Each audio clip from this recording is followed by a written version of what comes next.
there, guys, and welcome back to another episode of the Co-Op Syndicate. I'm your co-host, Michael C. Moore. And we're having technical difficulties today, clearly. But I'm your other co-host, Jordan G. Marcos. And today we're going to be talking about our impressions and opinions of both the Nintendo Direct Conference and the State of Play. Right, so today we're going to be talking about the big highlights that happened in both of those shows. Specifically, Sony brought out a lot of information as to PS5 upgrades for Crash and a couple other games. We also finally got a release date for Kena Bridge of Spirits, which is something that we were concerned about last week, seeing that there was no release date in sight, but now we finally have something to look forward to. Hopefully nothing happens to the game between now and then and we actually get the game. You never know. We've seen crazier things with last minute releases getting pushed back a year. With Nintendo, we also have Pyra and Mythra, with which are Xenoblade characters that are coming out on Smash, which is pretty great. We also have a couple other interesting products, such as Legend of Zelda. Homies are going to be expanding their waifu list for Mythra and Pyra. There you go. Yeah, for sure. I mean, I don't really care much about that. I only care about the fact that the character looks cool and plays well. But aside from that, we're also getting Legend of Zelda Skyward Sword HD on the Nintendo Switch and a bunch of other games too, which is always great to hear about. We're also going to check up on the state of games recently with Destiny's recent patch, Outriders demo release, Division's 4K 60 FPS patch, and of course the new crazy Pokemon Legends trailer about Breath of the Wild, or Pokemon of the Wild as I like to call it. Significant other that a lot of people I don't see. I don't know how you got the comparison to Breath of the Wild. It just looked like it was a big grassy area, but that's been like Pokemon always, anyways. You know. Anyway, outside of that. Yeah, let's just get right into it. So I guess we should start with the State of Play first, and what we're going to be talking about is just basically Kena Bridge of Spirits and the impressions that we kind of have with that as well, because they did end up showing gameplay of it, more gameplay than before. And yeah, I thought it was actually really interesting, some of the stuff that they showed off there. You know, I think now for the first time they showed off the actual villain of the game, so it gives you a little bit more context as to, like, you know, what you're going to be trying to accomplish throughout the the game. You know, what your mission is. I guess you're going to be trying to fight this big bad guy or whatever. And I don't know, the gameplay looks really solid. I'm actually pretty hopeful. Jordan was telling me earlier that they're scheduled to release near the end of the summer, you told me, or in the middle of the summer for this year. So it looks pretty dope. I know it's going to be releasing on PlayStation. It's going to be out on PC and stuff. The gameplay looks pretty sick, man. If I was to try to compare it to something, I'm not sure. I mean, it's kind of made in a little bit in a similar fashion to God of War, right? I guess kind of. It's got that hack and slasher sort of feel, but I know you could also like shoot like arrows and stuff. It's not necessarily the same as God of War, but it's kind of like that genre of game, if you know what I'm feeling. Possibly with platforming. I know that in the game they were actually showing, like, you know, Kena swinging around and stuff. So it looks like it's gonna have a very interactive world, which I'm excited for. The graphics look beautiful and almost looks like a Pixar movie essentially. And outside of that, they didn't really give us a whole lot of more details. But just from what we saw, I'm actually really excited for it. No, I totally agree. Now, one thing I want to call back to, I'm going to keep it short so that way you can put your input here. I know you're going to be a pretty big fan of what I'm about to say. Ember Labs is known for doing an Ocarina of Time style of mod where you can play, or they basically made it so that the game could be playable on, if I recall correctly, the Unreal Engine 4. So that basically turned it into a whole different game. Of course, they didn't actually release the mod. They just made a movie with it. Unlike the other modders, which are actually making it playable, this one specifically, they just they basically just added, or they made a movie about it. They didn't want to promote it because they knew that Nintendo was just going to shut them down, and that's literally it happened anyways. But their big inspiration is Legend of Zelda: Ocarina of Time. So it's something that you should probably, consider having that mindset when looking at the game. I don't think God of War is necessarily the most befitting style or way to explain it, but I don't know. I mean, if it's a lot like Legend of Zelda, I think it's gonna be a lot like Legend of Zelda, to be honest. Okay. Well, that's actually a very interesting opinion. So the fact that they tried to actually actively like recreate or tackle a similar style that's like Ocarina of Time is really promising. So what, you think it's gonna be like dungeons to explore, some puzzles to solve, and things like that, on top of the combat being like, I mean, it looks like pretty fast paced. You move around, you can shoot, and you have platforming and stuff like that. That's kind of like what you're saying you expect it to be like. What are some of the other titles that they've made? Maybe I've seen them and I could kind of try to piece together whether or not it's like I understand how the game's gonna be. They right now don't necessarily have any games that I can recall of. As far as I know them, the only information I have is that they were modders that were very inspired with Ocarina of Time, and then they decided to start this long project to do this game, and it eventually got picked up by Sony, and they started, giving them money and backing so they could finish their project. As far as for the gameplay, I do see a little bit of God of War 2018-ish, where you're kind of like, you have like this central hub world, and then you go off into specific areas that lead into puzzles and other things, but it's not going to be like where you have like different cities or anything like that. It's not going to be like Breath of the Wild, where it's just one giant open world. It's going to be a lot like Legend of Zelda and God of War, where it's like you have your central area that leads into the other areas of the map, and then slowly but surely you can go around and find, get like little gadgets and stuff and upgrades. So it's very Zelda-esque from what I've heard. Okay, that's pretty dope, man. Yeah, they didn't really show a whole lot for it, just some more gameplay, the bad guy, things like that. So there's not a whole lot more we can talk about, just besides the fact that we're excited for it here on this channel. When it comes out, I'll probably be playing it, try it out, and we'll let you guys know our opinions of it once we actually have it in hand. But for right now, it was a very promising presentation, short, sweet, to the point. They were just showing off, I guess, the gameplay, how good it looks and stuff, and we'll end up seeing how good the game actually ends up being by the time it comes out. The next thing that we're gonna talk about is the Crash Bandicoot 4 PS5 features. I actually didn't get a whole lot from it, I guess because I haven't gotten the game on PlayStation 5. Jordan will probably clarify a little bit more what they're going for, but it was probably just the fact that if you got it on PS4, obviously you're going to be upset that now there's a PS5. They went ahead and released it on the PS5 as well, probably did a couple of graphical upgrades. I think now it's also 4K 60 FPS as well, and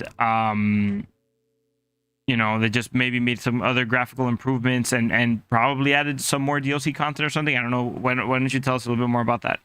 Yeah, for the most part, the trailer is very simple. They were really just focusing on the fact that they are upgrading it for PS5. I know that Activision doesn't necessarily give free upgrades between PS4 and PS5, so there might be like a $10 thing. But they mentioned in the trailer you can check it up on the PlayStation blog, so you can get a bit more information on how to upgrade it to PS5.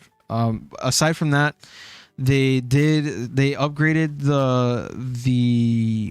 the resolution and the frame, so now like the game runs much smoother. And Crash is a game about timing and platforming, right? It's a game where it's very focused on you being precise when you're jumping, when you're attacking, picking up currencies and all that stuff. So it's very important to have all this information from the frames when you need it to make jumps or make precise movements. And like a lot of people have been saying that some of the later levels are actually quite difficult, very reminiscent of the original Crash Bandicoot.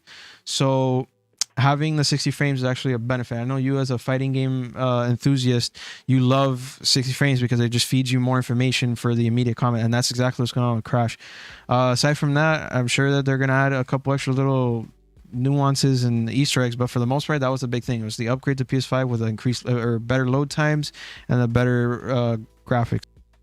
Well, actually, one of the things that I'm actually a little concerned about is well, I don't know, maybe this was considered in the process or something like that, and I guess for most players it's not really going to make that much of a difference.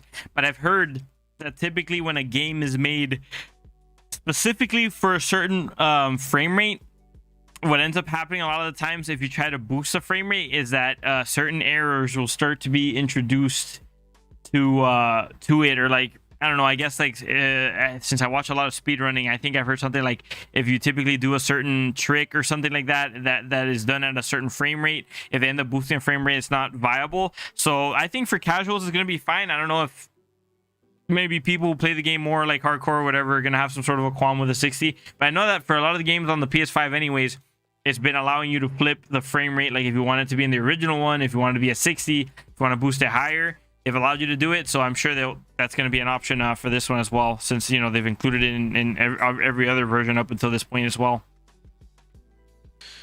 Right, that's pretty much it.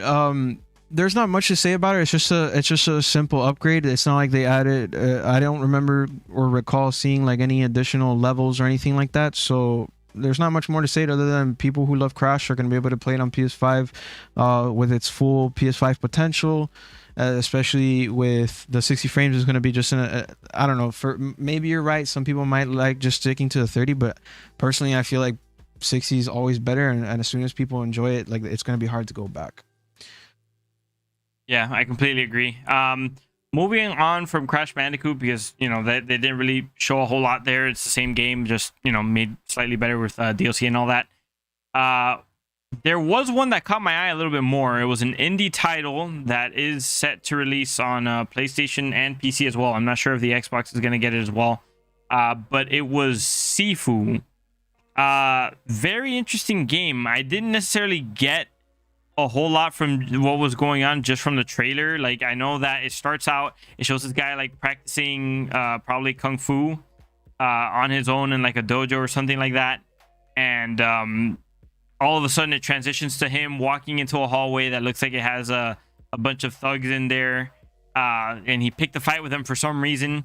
It seemed to me like it emulated a lot of that one famous fight scene from Daredevil, where you know Daredevil was fighting a bunch of gangsters in a hallway, pretty much. It kind of went for that feel, and essentially it just looks like I don't know what genre of game you'd classify it as, but he was just beating everyone up in the hallway, and it seemed. I mean, the thing that off put me about it is that I don't know if that's how the game's gonna look, but it seemed like it was using a lot of cinematic angles and stuff, so it kind of left me confused as to how like you would play it with the cameras being at the angles that they used, you know. I guess that your character is probably going to have some sort of an automatic like lock on or something to whoever might be the nearest, and then you know, with there's probably going to be like attack buttons, maybe to do combinations, but probably be like a counter button or something like that. And then the whole point is just to beat up all these people and the bosses and stuff as you go along. And what was very interesting was that at some point, like at the end of that hallway fight, he got hit by someone who had a knife, or he got cut by someone who had a knife. He passed out, and then he grew a small beard, and then they started showing all these different set pieces where he was fighting that was very reminiscent of like big action movies. Like I know there was a scene where he was fighting people in a club, and that was very much like one of the scenes from John Wick. It reminded me of that one scene in John Wick 1 where, you know, he was trying to find the guy. He was following the guy who killed his dog in this cramped club. Yo, make sure to say spoilers, bro. Be careful. If you haven't seen John Wick 1 at this point, like, you know, what are you even doing? Go watch that movie. Click off, go watch that movie. But you know, he was following the guy through the club or whatever. It was very much like that. And then you know, he kept getting knocked out or something, and then he would, every single time he came back, he would be back in the dojo with a longer beard and longer hair, and then eventually he just turned into like a kung fu master, Sifu or whatever. And that was pretty much all they showed of it. Like, I like the art direction of it. It was you know, it had a certain style that I just enjoyed. It kind of reminded me a little bit of like not exactly, it didn't look exactly like it, but at least the coloring, the way they did the coloring, it reminded me kind of don't do that, by the way, the lights could come off. My bad. Yeah, it reminded me kind of like the Clone Wars series, you know, like the Star Wars Clone Wars series and stuff like that, at least with the coloring direction. The models looked pretty different because they didn't necessarily use like the same face shapes and stuff, but I don't know, I like the art direction. It looks like it's going to be interesting. Honestly, I don't, a game where you just beat people up. I mean, they didn't really tell you anything if it had a narrative or whatever, but it just looks like it could be. It's a game that definitely has an interesting direction, something that I want to find out more about, and I'll probably end up playing to see what it's all about. No, of course. I like I said, they're from the developers of Absolver that also did sort of like a cinematic kung fu style of game. So seeing them kind of make a more narrative driven, more personable game like Sifu, where like the character actually has like actual face design that you can relate with. I think before it was just everyone was just wearing masks in their previous game. This one's a bit more focused, and also the fact that they're powered by the PS5. The game really does have that cinematic style of camera similar to God of War and stuff, where it really just closely follows the action as much as possible. I am pretty interested in the game. I'm a big kung fu enthusiast. You've known me for a long time. I love the good old well, one of my favorite movies is the Ip Man movies, right, where there's a deep focus on the Wing Chun kung fu style of combat, where well, I can't say it's kung fu, I'm sorry, I gotta respect the culture. It's Wing Chun, right? It's the style of fighting, and that's the one that they presented in the movie. So as a big enthusiast of that stuff, seeing a game that's dedicated to that, I mean, we don't have a single game out there that's dedicated to this fighting style, right? There's nothing out there that does any of this. So they're going to be the first title that really does this. And it's going to be like, it's already starting to look like they're producing something. Now, I understand where you're coming from, when the graphics or textures might not seem like, okay, it might not seem like it is what we need it to be. Like it's not going to be Last of Us. It's not going to be God of War, but it's definitely beyond passable, at least with the art direction. Well, nah, I think that's more of your mentality thinking, man. You have this weird thing where the more realistic it is, the better you think it is. But I personally appreciate people who go for like different alternatives, like I like Borderlands, like more associated approach and stuff like that. Hold on, says, when do you like Borderlands art style? Wait, I missed that.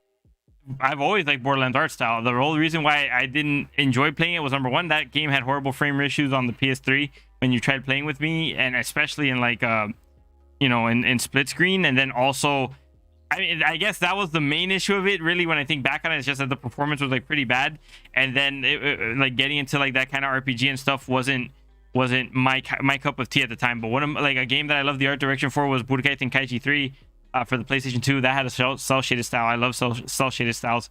I think you're typically the person. No, I like cell shaded styles too. I loved Zelda's Breath of the Wild. I love Wind Waker, which is more a cartoony style. I don't have a problem with that. I'm saying that despite the fact that it might not be appealing to most, it has something that at least it's passable for those that don't like that sort of art style.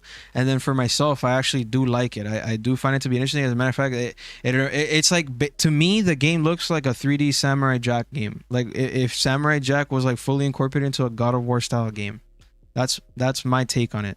I think we're gonna pull up a picture of it now so we can discuss it further and show it to people viewing on YouTube. I think the scene that I had to show stuff is gone, so I'm probably gonna have to set that up later. But you could just look up Sifu, actually, if you want. Yeah, if you look at it, actually, it actually looks really good, man. It's not a realistic style, but I mean, look at the graphics. They have the nice bokeh effect behind our man's here. It looks really good. The lighting's on point. It's got like at least three different shades to the coloring there. I know you're a big fan for realism, but for me, I don't think realism is necessarily everything is chopped out to be. If you go for a more artistic approach to how you design your games, that's fine too. Bro, I think this game looks excellent. Where are you getting that I'm a realism fan? I've been pining for Sly Cooper, Jack and Daxter, and all these cartoonier games the entire time we've been doing this podcast. Literally, okay, for some reason you gave it a backhanded compliment where you said that that it's not the best, but it's good enough. I'm being fair because I'm saying, listen to my words. I'm saying, for people that like more of the realism, it's passable. But for me, I enjoy it because it reminds me of Samurai Jack in a 3D setting, like what Samurai Jack would look like if they were to draw it in 3D. Personally, I just feel like you're like kind of layering it in a way that's unfair. I'm just saying, I think the game, the way you said it, the listeners will kind of think that you're saying that it has bad graphics, or that the graphics are worse because it isn't followed by a certain the art style. style's pretty great. I'm saying that there's people that obviously that they love Ubisoft games, and there's a reason why they love Ubisoft games, despite the fact that they're not great games. It's because they're they have a lot of realism, and they have photorealistic art style, and the fact that like they literally grab pictures of real life things and put it in the game. And there's people that like that stuff. I'm saying that people who are like that might not like it. I personally, I love PlayStation for all the amazing like photorealistic games that they bring out, but I'm a little tired of them too because they're all starting to look a little bit carbon copy. Other than God of War, which is takes it in the historical fashion, like Last of Us and Ghost of Tsushima are great. They're amazing games, but it's starting to get to the point where, okay, I'm at my limit. I want you to just get creative with your art style now. Give me something different. Like I am always like the kind of guys like bring back Sly Cooper, bring back Jack and Daxter, get into that creative spirit and just put it in your game, which is why Kena Bridge of Spirits is something that's amazing to me. Sifu, like sure, it may not be Last of Us, but my justification for it is I'm saying it for people who like that sort of stuff. They might not like it. As myself, I do like the art style. Don't get me wrong. I actually find it pretty interesting. And even when in the specific scenes like you were mentioning, there's a scene that legitimately looks like they just grabbed. Well, the first scene in the trailer looks like it's the hallway from Deadpool, and I know you remember where he's just fighting, like trying to beat up all the bad guys. But specifically, Daredevil.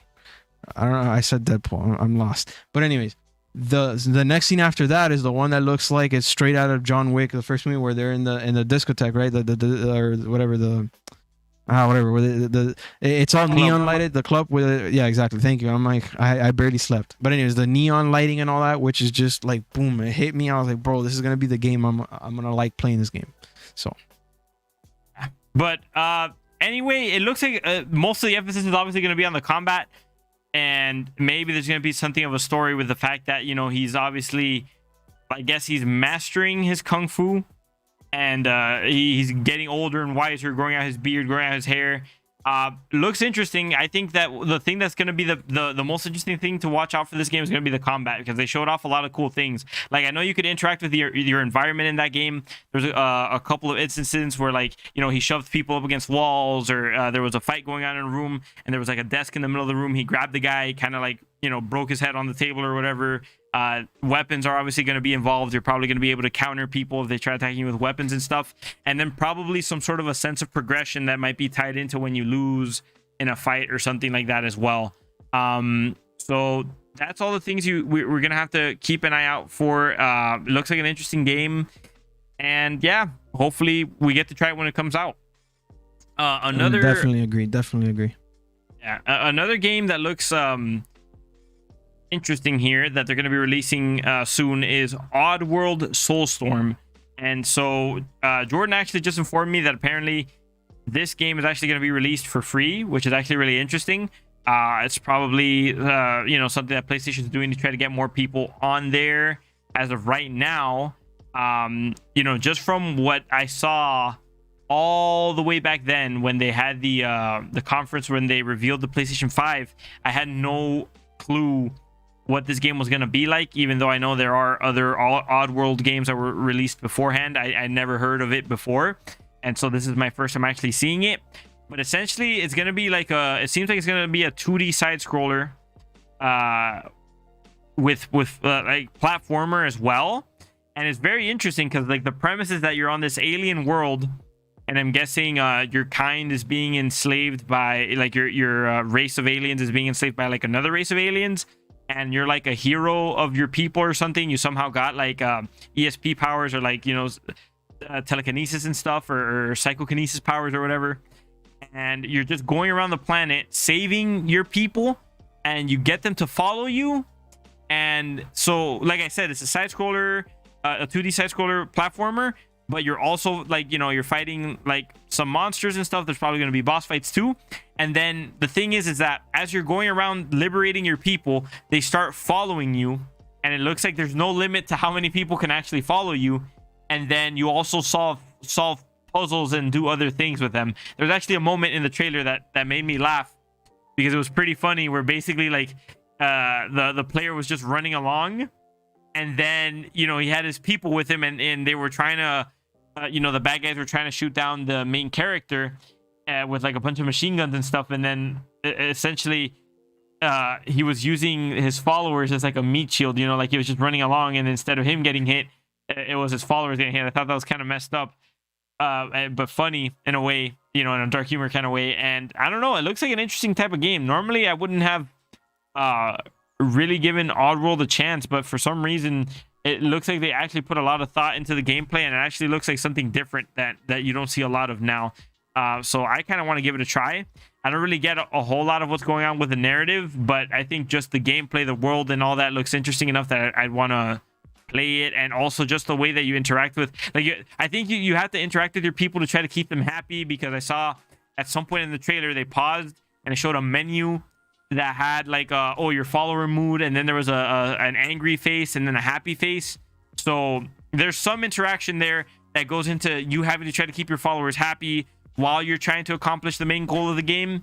And it honestly just looks like an interesting play. Like it looks like they actually put a lot of thought and interaction into the world, especially for something that's just like a 2D side scroller like that. It's a level of immersion that I haven't necessarily seen in that type of game that called to me. And the fact that it's going to be free on PlayStation makes it even better. So I'd probably try it for sure. Hey man, that's actually pretty interesting. I didn't actually know that they had like a little mood thing for the followers that you'd have, but just a big thing from what I understood, and also the fact that I've read up some of it on Wikipedia. It's basically like this long it's this long series about this alternate world where there's like a lot of enslavement and a bunch of issues. So you as a person, the player, you're trying to help like your race escape total damnation, pretty much. Specifically for the gameplay, I know you're saying it's a 2D side scroller, but if you actually look, there's a lot of like curves and going around corners and stuff in a 3D style format, which is why the developers are calling it a 2.9D game. Developers in their creative terminology, right? What's interesting though is the fact that the way that they design the level, it's like normally in 2D side scrollers you normally have your top down effects, like dropping pillars or like enemies coming from above or below you, and it's very zoned in on a style where it's either above you or below you and generic. But what I was seeing in the trailer, there's actually things that like coming in from the map in a 3D style where like you'll have like a train cart, you're trying to go up this ladder and there's ropes of trains like in your way, and then because it's so close to where the trains go through this like or like this trail path that's like a not a rope but like this rail that's like floating in the air, kind of like a metro rail. The train is so thick that like it actually scrapes the ladder, but instead of it coming from above you or below you like a regular game, you actually see it coming from within the scenery, kind of in the same way where like when you do a takedown and smash and then all of a sudden you fly towards the camera, that style. So that's what they mean by 2.9D, which I thought was kind of interesting, and along with all the puzzles and stuff, it looks like a pretty great game.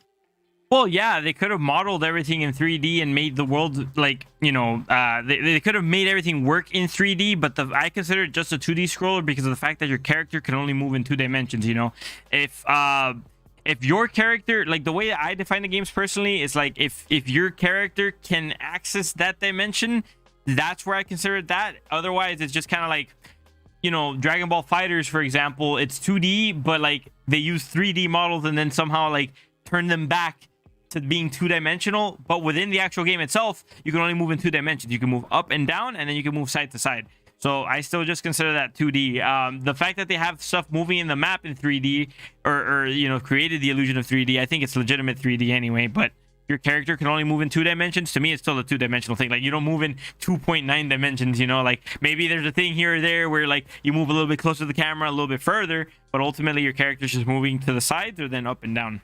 No, of course. Like I said, it's just developers and their terminology. I mean, who here remembers Revengeance, right? The big old terminology about Metal Gear Rising Revengeance. Yeah, combining 2 words to make a new word, right? Anyway, moving on from that, we should probably talk about Solar Ash, right? Solar Ash was actually a pretty interesting indie game that was actually showcased. Where it's all about, like, if I recall, the premise is about the fact that you're in a black hole where the world's kind of like all mixed up and time and distortion affects it in a different way. It seems like the world's like color is being separated from it, and you have to kind of like grab like blobs of color similar to something like you would see in Splatoon, where you have to grab the paint and kind of splash it back onto the world. But it seems like it's like a very fast paced. You said it was a high skill gap or high skill ceiling game where you have to you're constantly in motion. You're skating around the world, and then you have to do like a lot of timed jumps and hook shotting towards cliffs to kind of climb up and get on. And then like the enemies, it seems like they can take you out in one shot. I'm not entirely sure of that, but you have to be quick at taking them out. Yeah, the whole thing that seemed very interesting about the game is that they didn't design the movement like a normal 3D platformer, like open world adventure game. The momentum of the character was immense because they kind of made it like the character was roller skating or rollerblading or whatever. And that is, it sounds like a small detail, but to me, that's kind of a game changer when you think about it. Normally, when you have a certain running speed, you have a certain momentum that you have in these types of games. Like, I don't know, you look at like Devil May Cry, Ninja Gaiden, God of War, or whatever. Typically, it's like you start walking and then you could kind of ease into a run or a sprint that varies in speed. And then when you want to stop, you could slow down, or typically you can stop yourself by doing an attack or something like that. But this game, especially with the way that they announced it in State of Play, they were kind of making it seem like, well, they did say that they specified that they wanted to focus on like a feeling of flow in the game. And so basically the way you interact with the environment is that you're skating all around. Let's say there was some blobs of color that you pick up, much like you know, coins in Mario or something like that. I noticed that even that could be kind of punishing if you don't like adjust to like the movement that well, or like if you don't if you're not skillfully trying to move around the world, because like your character will slide around with great momentum, and then like, you know, so if you move a little bit, you'll actually cover a lot more distance than what you feel like you normally would. And then if you miss those collectibles, you're gonna have to kind of set yourself up to move back and then go get them again. And then just the way that you're fighting enemies, I noticed a lot of things. They specified that they wanted very precise timing to fight certain monsters and bosses and stuff. And it's all in motion. Like it looks like you're barely stopping in the game. And to me, that usually defines a game that's gonna have a higher like skill ceiling, because you're gonna have to be moving around, climbing up walls, but then you're like, oh wait, I have a monster up there, he's gonna do this certain attack within 2.5 seconds, so let me set myself up to do a counter or something, and I'm gonna have to rollerblade, and then I'm gonna hook shot onto him and stuff. It just looks like it was crazy. I love the art direction there. That was also a more artistic approach. You know, it's not necessarily going for realism, but it looked very, very nice. And honestly, I don't know if I'm gonna pick up that one myself. I might watch someone play that one, because it does look like it's gonna be a I wouldn't say a frustrating experience, but for someone who's not looking to get into something like very hardcore, maybe. It looks like an interesting play though. Like that's something I'd probably like to watch Jordan play or something like that, because he likes to sweat when he plays his games. You know, he starts playing them all sweaty and stuff. So I imagine him, I could see him or visualize him going no life in that game and enjoying himself on there. Oh, and one last note I wanted to add on that. It also has a little bit of a touch of Shadow of Colossus there, because I know that the whole point was that the character's going around this black hole or this world or whatever, trying to get some things that these giant monsters have from her, or it, or whatever, and she's climbing on the back of giant dragons trying to fight them and stuff. So that was very reminiscent of Shadows of the Colossus to me. Looks like a very interesting game. I think that one's gonna, you know, indie games, interestingly enough, have been dominating the market recently, and I think that one's gonna be possibly a contender for Game of the Year towards by the end of 2021. Mark my words. What's this game called again? I'm sorry. Solar Ash is gonna end up being Game of the Year. Wait, what's the name of it? Yeah, I mean, you know, the game hasn't come out yet. I haven't played it, so forgive me if I forget the name. But Solar Ash, I think, has potential to be Game of the Year by the end of 2021. Mark my words. I think that game's gonna be solid. Yeah, look, I mean, in regards to, I don't have much to say about it either, because again, it's like we only know much from the trailer, and we only really have our impressions. I do like those type of games. I know I remember playing Valley on PC, which is a game that was it had like a Portal-esque type of style to it, but it was pretty much just a runner. It was run forward, do jumps and like tricks and stuff. And I'm also a big fan of Journey, so these type of games where it's all art style and you kind of just go around the world and exploring, especially with speed. I love speed, so I'm definitely gonna like this game for sure. In regards to my skill set though, everybody here knows I suck at games. I'm a pretty humble guy about it because I don't want to be a d-bag and just be like, yeah, like, you know, those guys are like, yeah bro, I'll totally 1v1 you, and then they end up getting like dropped. I'm not that kind of guy. I know my place. If I'm not that great, I have some hard difficulty beats under my belt, and I'm gonna definitely try God of War now, just for you, Mike. But other than that, I'm a pretty humble guy. I'm not that great at games, but I will sweat, and it'll be fun to watch, I'm sure. Dude, that game looks super interesting. Honestly, for people who want a game that's gonna challenge them, or you want something that's gonna be very, like, you have to be into it, you know, like you have to get into your flow state, right? Like that's what I think that's the whole point of what they're going for, is they're making a game where you forcefully have to put yourself into a flow state to play it correctly. I think Solar Ash is actually going to be a phenomenal pickup. Mark my words, possible nomination for Game of the Year for sure. I'm guessing by the end of 2021. It looks very interesting. Oh, okay. So next here we have Deathloop. Why don't you talk to us a little bit about Deathloop?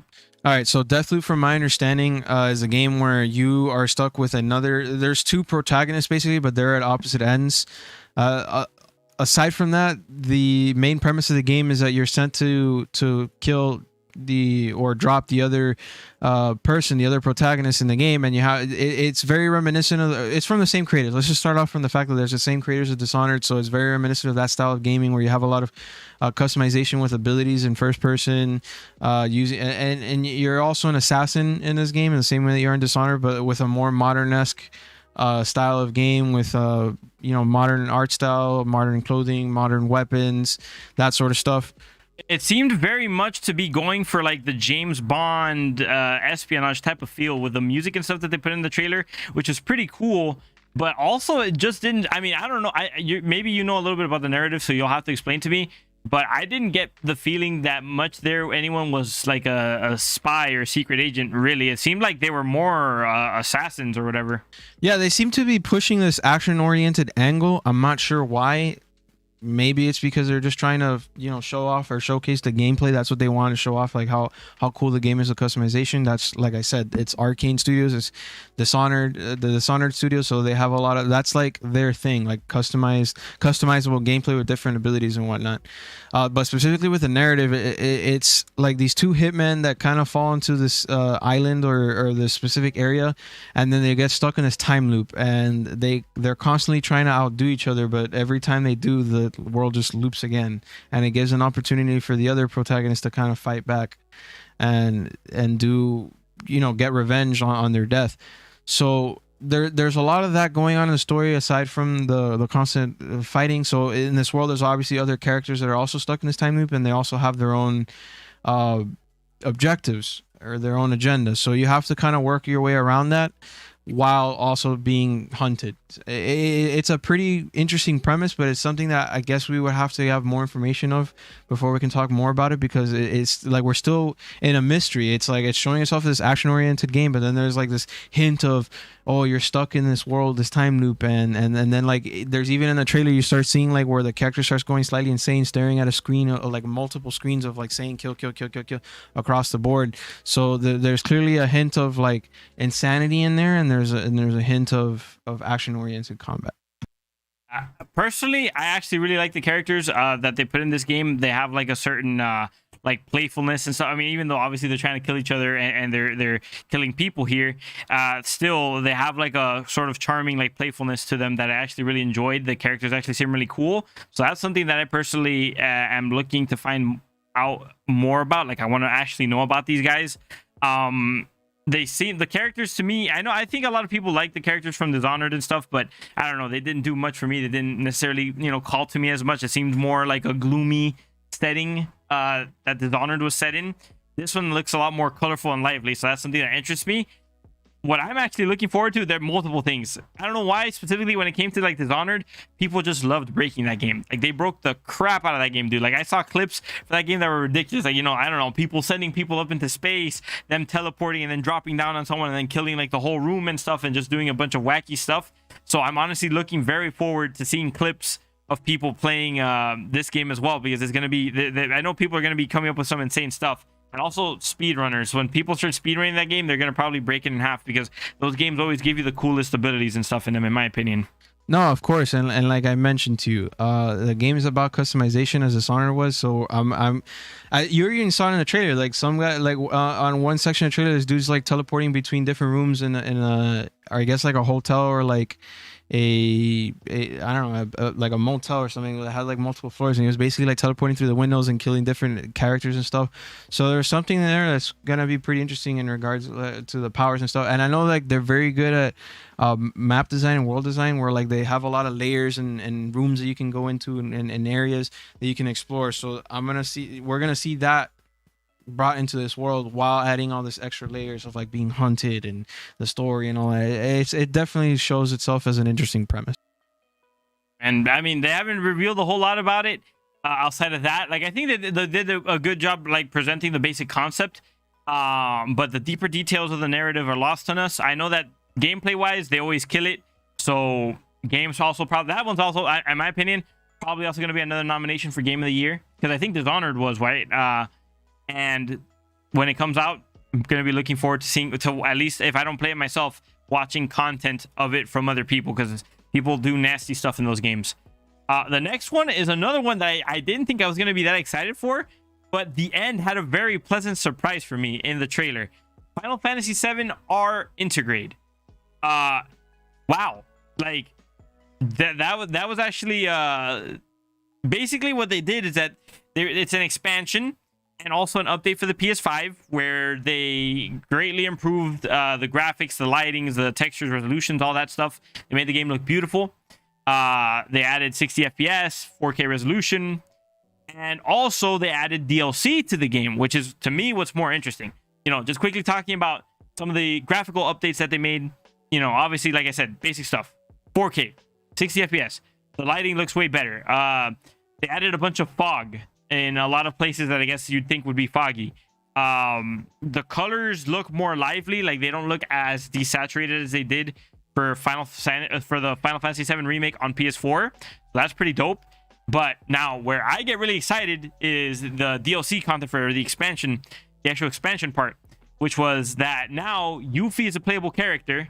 I actually don't even know what part started being a DLC. I think the DLC started with Yuffie, right? Like that, she was the first part that was actually DLC. Okay, so yeah, so they added Yuffie, some other guy which I'm not that familiar with because I've never played Final Fantasy myself. I've only played Dirge of Cerberus, and then I've interacted with the Final Fantasy characters through Kingdom Hearts, and then I've also seen Advent Children. But there was some other guy that also joined in with Yuffie there. And then the part that got me really excited towards the end was that as they showed off all the insane gameplay with Yuffie and stuff, all of a sudden, her and her companion got surrounded. I don't know if the army necessarily was called this, but it was the bad guys from Final Fantasy VII Dirge of Cerberus, which I think they were the Sviets. I was like, wait, what?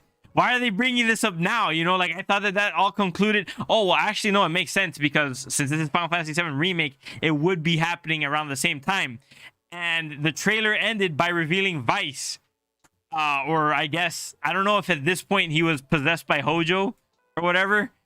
But I'm like, okay, wait. So you're showing us Yuffie and this guy.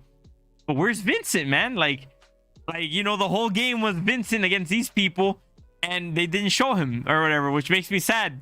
Because it's like they're putting stuff from his game in there, but not him himself. You know, I don't know. I was kind of a big Vincent Valentine fan. I thought that game was pretty cool, but hey, man, it's a trailer. They're not gonna show all their cards in one shot. You know what I'm saying? So who knows? We might end up seeing him at the end. He might come in. We might get to see your favorite character from that genre. Kind of sucks you didn't play Final Fantasy VII, the original, and then you just literally mentioned to everyone here that you don't care much. No, I'm playing. I know that you didn't play it, but you should probably get around to that, especially now that they're remastering the original Final Fantasy VII for iPhones with actual. It's gonna look more like Bravely Default, where it has more of like a filled in at it. It's not gonna be polygonal. It's gonna be like filled in, so at least you can pocket like play it, and it's gonna have every single story in the Final Fantasy series. So it's gonna have everything from Advent Children and even your favorite game, Dirge of Cerberus, all in that style of role playing thing that you can play on your phone on your off time. So that's actually pretty cool. That's dope, dude. I actually really like that. To me, Final Fantasy VII is one of the best. iterations of Final Fantasy that's come out. I think a lot of people are in agreement to that. Obviously, that's why Final Fantasy VII Remake was so wildly popular. And the fact that they're starting to combine all of it under one like umbrella, amazing. They should have done that from the get-go, honestly. Like Final Fantasy VII should have been like in my opinion, a primary focus of Square Enix, and like keep the Final Fantasies going normally, of course, as well, because all the other ones have their own place and stuff as well. And I'm sure a lot of people love the other games as well. But Final Fantasy VII just did something special, and I don't necessarily know what it is, but they just got it super right with it. No, for sure. And as you can see from the trailer, they're starting to add they're not just going to stick to the main story from the original game. They're obviously going along and adding different things from around the universe to really fill up the adventure in a new way that fills in their new image of what Final Fantasy VII should be. And honestly, I really hope that they stick around with this and they don't just like finish it or cap it off at the end of the original Final Fantasy VII, but they actually go as far as to add Ever Crisis and Crisis Core and all the other things that were a part of the Final Fantasy series, so we can actually play them out in full throughout this new reimagined world. Yeah, man, maybe this is what you were talking about originally with that episode of Games as a Service. Is kind of finally Games as a Service finding its whatchamacallit. It's kind of I'm gonna stop here there. It's not really Games as a Service. I mean, that market, the Japanese market, has been doing this for years. They've re-released the same games over and over again with adding extra content, and this is just that. It's just them re-releasing the game but with an expansion, you know. I don't necessarily say it would be a Games as a Service, but it kind of does fit in the role, you know? I think that this is I don't want to spend too much time on this, but I think it's just this is what it's supposed to look like, not the other models that we've seen, because the other models are horrible. Like it's basically like, oh, you get nothing and then like little dog treats. Is kind of like you get a complete thing, expansion. Like I think games like a service, when you service a game, is supposed to be things that are cool, like DLC that is characters, expansions to have more of the story or bring in other things. That's the kind of service I want. I don't want the service to be like, oh yeah, you get dog shit and then loot and then that's it, you know. So I think if games keep taking more and more of this direction where they give you something good and just give you more and more of it over time, I have no problem with that. Yeah, I think what you're really trying to say is you just hate live service, where the game is, yeah, we'll continuously update it in real time. I think that's what you're trying to say. Probably, because that usually means you're gonna get water. Also, another thing to mention, they dropped it to $30 for about a week, and now they're giving it away for free on PS4 in about a couple of days during the March PS Plus free giveaway alongside Oddworld. So that's actually, PlayStation is hitting it off, man. They're just trying to make the best deal possible for their fans. But one thing to note is if you buy you get the free PS Plus version, you are not eligible for the PS5 free upgrade. Obviously, they're not going to give you the upgrade for free. If that's the case, because you're getting the game for free, but there will be upgrade paths that you can take, and of course, since it doesn't come with the expansion in hand, the expansion is only an additional fee rather than just being like rather than you being forced to pay for the $60 version the same way that Control did it. Luckily, that's not the case, so feeling pretty good about that. Yeah, man, sounds exciting. Let's actually, before we continue, because we're actually about to jump off, I believe, out of the state of play. Just real quick, I just wanted to touch on Returnal, which we saw. Returnal's actually starting to seem like a pretty interesting game. They actually talked about it being like a roguelike where every time you die, the world kind of resets, but it shifts in the way that it's designed. So you have to take like different paths, and like there's different enemy counts and different enemy types every time you die. So that's actually pretty interesting. And there's also a hint of like PT when you start getting into the characters like Insanity. Yeah, that was actually really interesting. It looks like definitely the game is more action oriented. I mean, the world looks super gloomy and dark. Obviously the games has a lot of darkness to it, with the fact that the character's going insane, with the fact that she's dying and coming back over and over again. But also that made me realize finally, because at first I was just like, I don't know, the game looks whatever. But now that they really showed off a lot of the stuff more in depth, the game actually looks really interesting. And I think they're aiming to be kind of like a Demon Souls or Dark Souls, but as a shooter. Because it actually started looking insanely hard. I started seeing a lot of the ads that they were fighting, within the game, and there was like these massive monsters just constantly railing different kinds of bullets and lasers on you and stuff. And I was like, damn, this game's gonna be challenging. And the fact that they structured it purposefully so that deaths fit into the narrative. Every single time you die, you come back, and that's driving her insane and all that. I think that the difficulty on this game is going to be insane. And I was just looking at it, and it looks super fast paced. You have to be in constant motion, dashing around, jumping, you're using all your abilities. And some of these monsters were just crazy, man. Like, they were massive. They were like easily 3 times your size. They were firing back with different abilities of their own. It's just not regular bullets. They have like slow moving orbs that come after you, or like showers of like beams and stuff. It was like crazy. I was like, it actually looks quite interesting. And from the narrative perspective, like Jordan was saying too, the fact that they also started adding like a certain element of like maybe psychological horror or something like that, because the trailer basically ended with her, like, she was walking through like the world normally and stuff, and then there was just this house there, and then she opened the door of the house and she was like, wait, everything's just exactly how I left it. And it shifted from third person to first person, and she was just staring down this narrow, like her house. She was at the entryway of her house looking at both the staircase and then a hallway that seemed like it led to her living room or her kitchen or something. And it's actually interesting. It's a very dynamic game. It's not something that's just one dimensional like a lot of the products we've been seeing come out lately. This actually looks like it's gonna be a very good game. I'm eager to find out more about it. For real, man. And of course, like, I went into it being a fan of Sony games, and even with the recent games that we've been getting, like, you go into the worlds and it's always kind of samey between each game, where it's like you just come up and each arena is just a bunch of like dudes, whether it's like aliens or like in Destiny, or enemies in like Division or Call of Duty, whatever. It's just very humanoid looking characters, and with of course like the design that Destiny has specific to it, but it's like they're all humanoid. They run up to you and it's all kind of like an arcade arena thing. So I came into Returnal thinking that, but when I started seeing the big colossal enemies and then the tendrils and the tentacles, I was like, oh wait, this is starting to be a lot of like Lovecraftian. And then like the guy, obviously, the demo players have to kind of, they can't just play. They have to play according to the demo. So obviously they kind of focus on letting him die, so that way he can show like the scenes of the world changing. But it's just like seeing like the intensity of the battles, and like the fact that the enemies aren't just like pushovers, they're actually like formidable enemies, and you have to, oh snap, I have to dodge and move around and be tactical about the way I move in the world and pick my fights. That was actually kind of interesting, that it's not just you come in and it's just, oh, let me just blow up the entire map, like, because I'm a big guardian that can just blow up everything with supers, or I'm a division agent and I'm like a super soldier and I have a bunch of stats that, this game doesn't do that. It seems like you're the pushover, and that's always interesting. Yeah, and the thing about most games that actually have like a big difficulty spikes like that is that typically you can at least play them. And then, like, if you die, oh man, let me do better. Oh, you die again. Oh, what am I missing? You start looking at the patterns of the ads and stuff. You start thinking, maybe if I use this part of the map, I could do better. Or if I use this weapon, I could do better.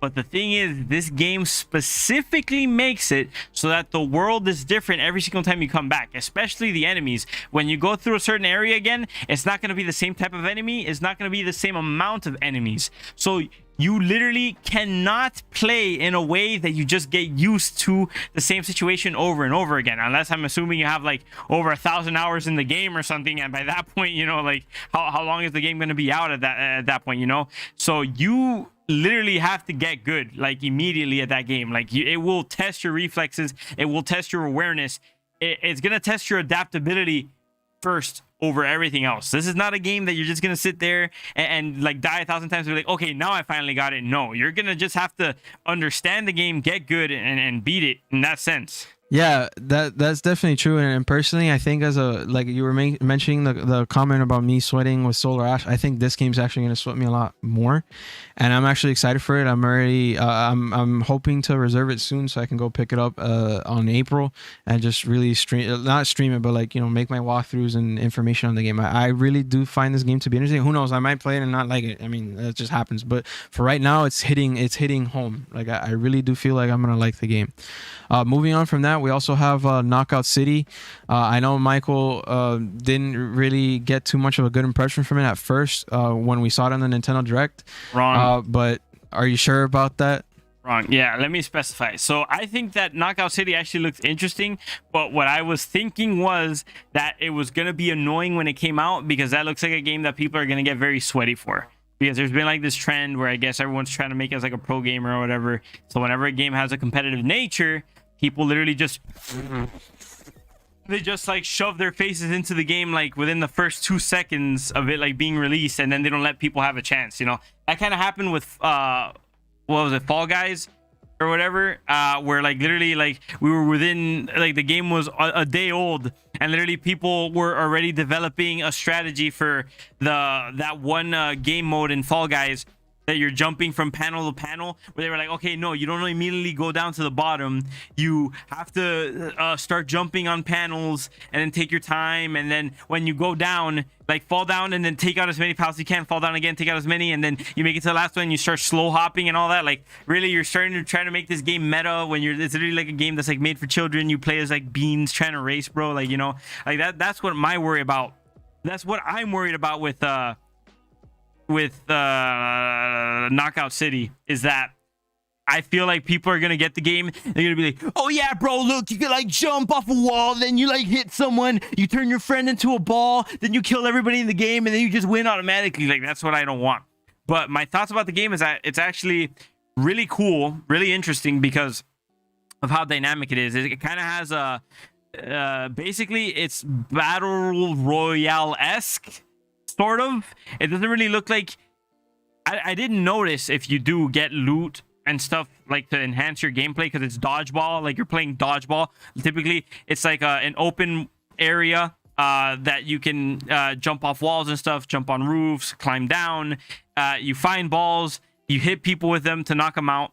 I noticed you could actually physically hit people as well, but I don't think you could tag people out like that. Like all you could do is knock them back in order to gain the advantage in a fight. And then you fight in teams or squads. I think you could also do solos. And it looked like there was an area that was closing in on you, very much like a battle royale. And there was a lot of dynamics at play where, like, you know, if you throw a ball, someone could actually catch it. So now they have your weapon and they could use it against you. But then they also added like feints, so you could pretend like you're gonna throw the ball, and then like, oh, someone like goes to grab it, and then you just hit them with the ball.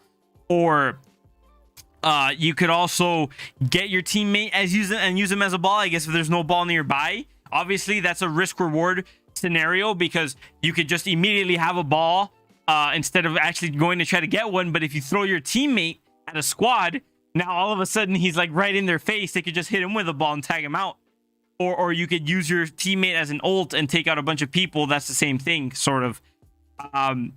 Looks really cool. You can customize your characters, give them different clothes and stuff. And it looks interesting. I'm probably going to end up playing it at some point as well. But I know you guys are going to be sweaty about this game. Like, just please stop. You're most likely not going to be the next Ninja, bro. If you are, just let people breathe. Go, like, you know, maybe SBMM does have to be a thing, because you guys are just crazy out there. You know, like, just take it easy. Let people have fun with the game first, at least. Don't just immediately break the game within a day. All right, calling back to episode 6. Anyways, basically it's a PvP driven game, and it really feels like it's gonna have that like niche style of Among Us slash what's that other game, Fall Guys, that you mentioned, style, where it's like it's just really niche onto one type of thing. I'm not big on PvP, so I'm not sure I would have too much fun with it. And also, like I said, I'm not a big fan of games where it really feels like they're just going for like one gimmick and like just the one mode. And so I feel like it's gonna have its time, and just like Destruction All Stars, it'll probably just fall off the map very fast, like probably about a month, and then after the end of the month, we're on to the next game, you know. Damn, wasn't Destruction All Stars like one day, like it wasn't only like played for like one day or something? No, it was free, so people played it, and I think it reached upwards like 8 million people tried it or something through PlayStation Plus, and now they're selling it for $20. They're just like, they're selling it cheap. They didn't want to sell it too pricey. But the game, it's like it died off quick because it was just very simple. It was just made to have like this whole car arena thing, and it was an interesting premise, but that's all they did with it. And I feel like that's what they're doing with Knockout City, where this is all it is, right?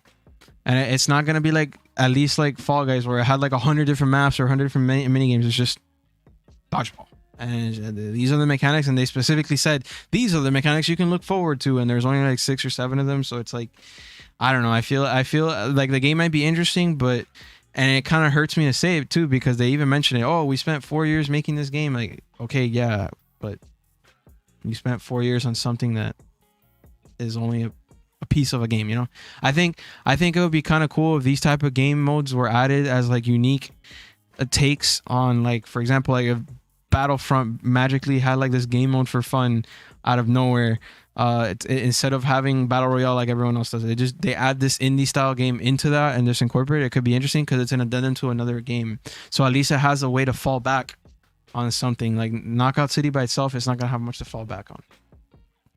That's a pretty fair point. I mean, in all fairness, Battlefront 2 is a complete game. You know, it has its own narrative and it has like all the different game modes and stuff. So I think they did good there. My bad. I didn't mean Battlefront. I meant Battlefield.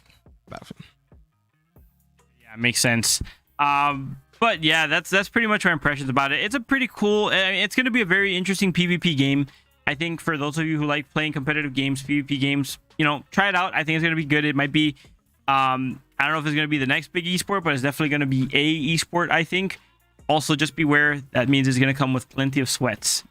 So be ready to get good. Yeah, and just to clarify before anyone, you know, considers me going way out of context or being unfair, it's just really think about like how Call of Duty has zombies, where it's like it's a different style of game mode, but it's a part of Call of Duty, and it is what makes the game, right? It completes the game. So, and especially now with the new zombie outbreak mode, where it's literally in the style of Modern Warfare's like Spec Ops mode, but with zombies instead. So that's kind of what I want to say with Knockout City. It needs to be in a like what I don't know why, but the word of the day for me lately has been addendum. I'm gonna try and bring back word of the day because we tried out for that one episode in the podcast, and then I just I killed myself with a random word that I don't want to bring up today. But my point is, it's like an addition. It feels like an addition to a bigger game, not an actual full game. That's my official opinion on that. Yeah, I can understand that. It's kind of limiting, I suppose. Yeah, exactly. And lastly, we also wanted to bring up one last thing because we're still on the PlayStation and we just finished talking about Final Fantasy. Is the new Final Fantasy Battle Royale. Mike, if you mind putting up the gameplay so we can narrate it. I don't have the scene's gone. No, I'm saying just pull it up so we can narrate it. Oh, sure. Because I want to show you so we have something to talk about.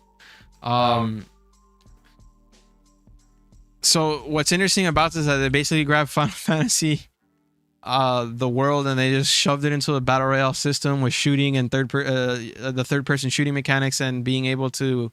It's called Final Fantasy VII: The First Soldier, so it's within the Final Fantasy. Bless you, the Final Fantasy world.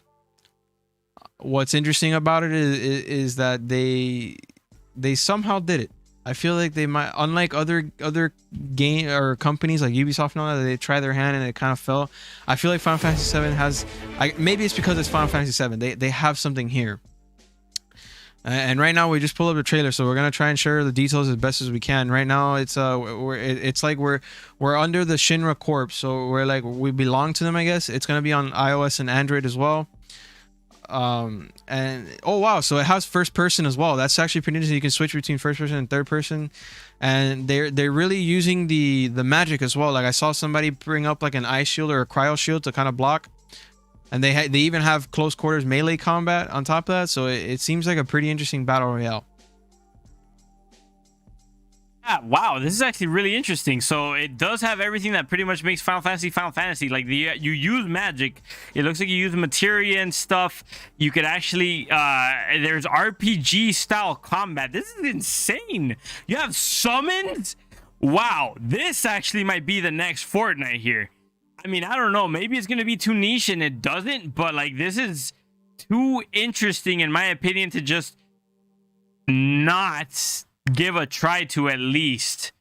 Wow, that's actually really cool. I want to try that out.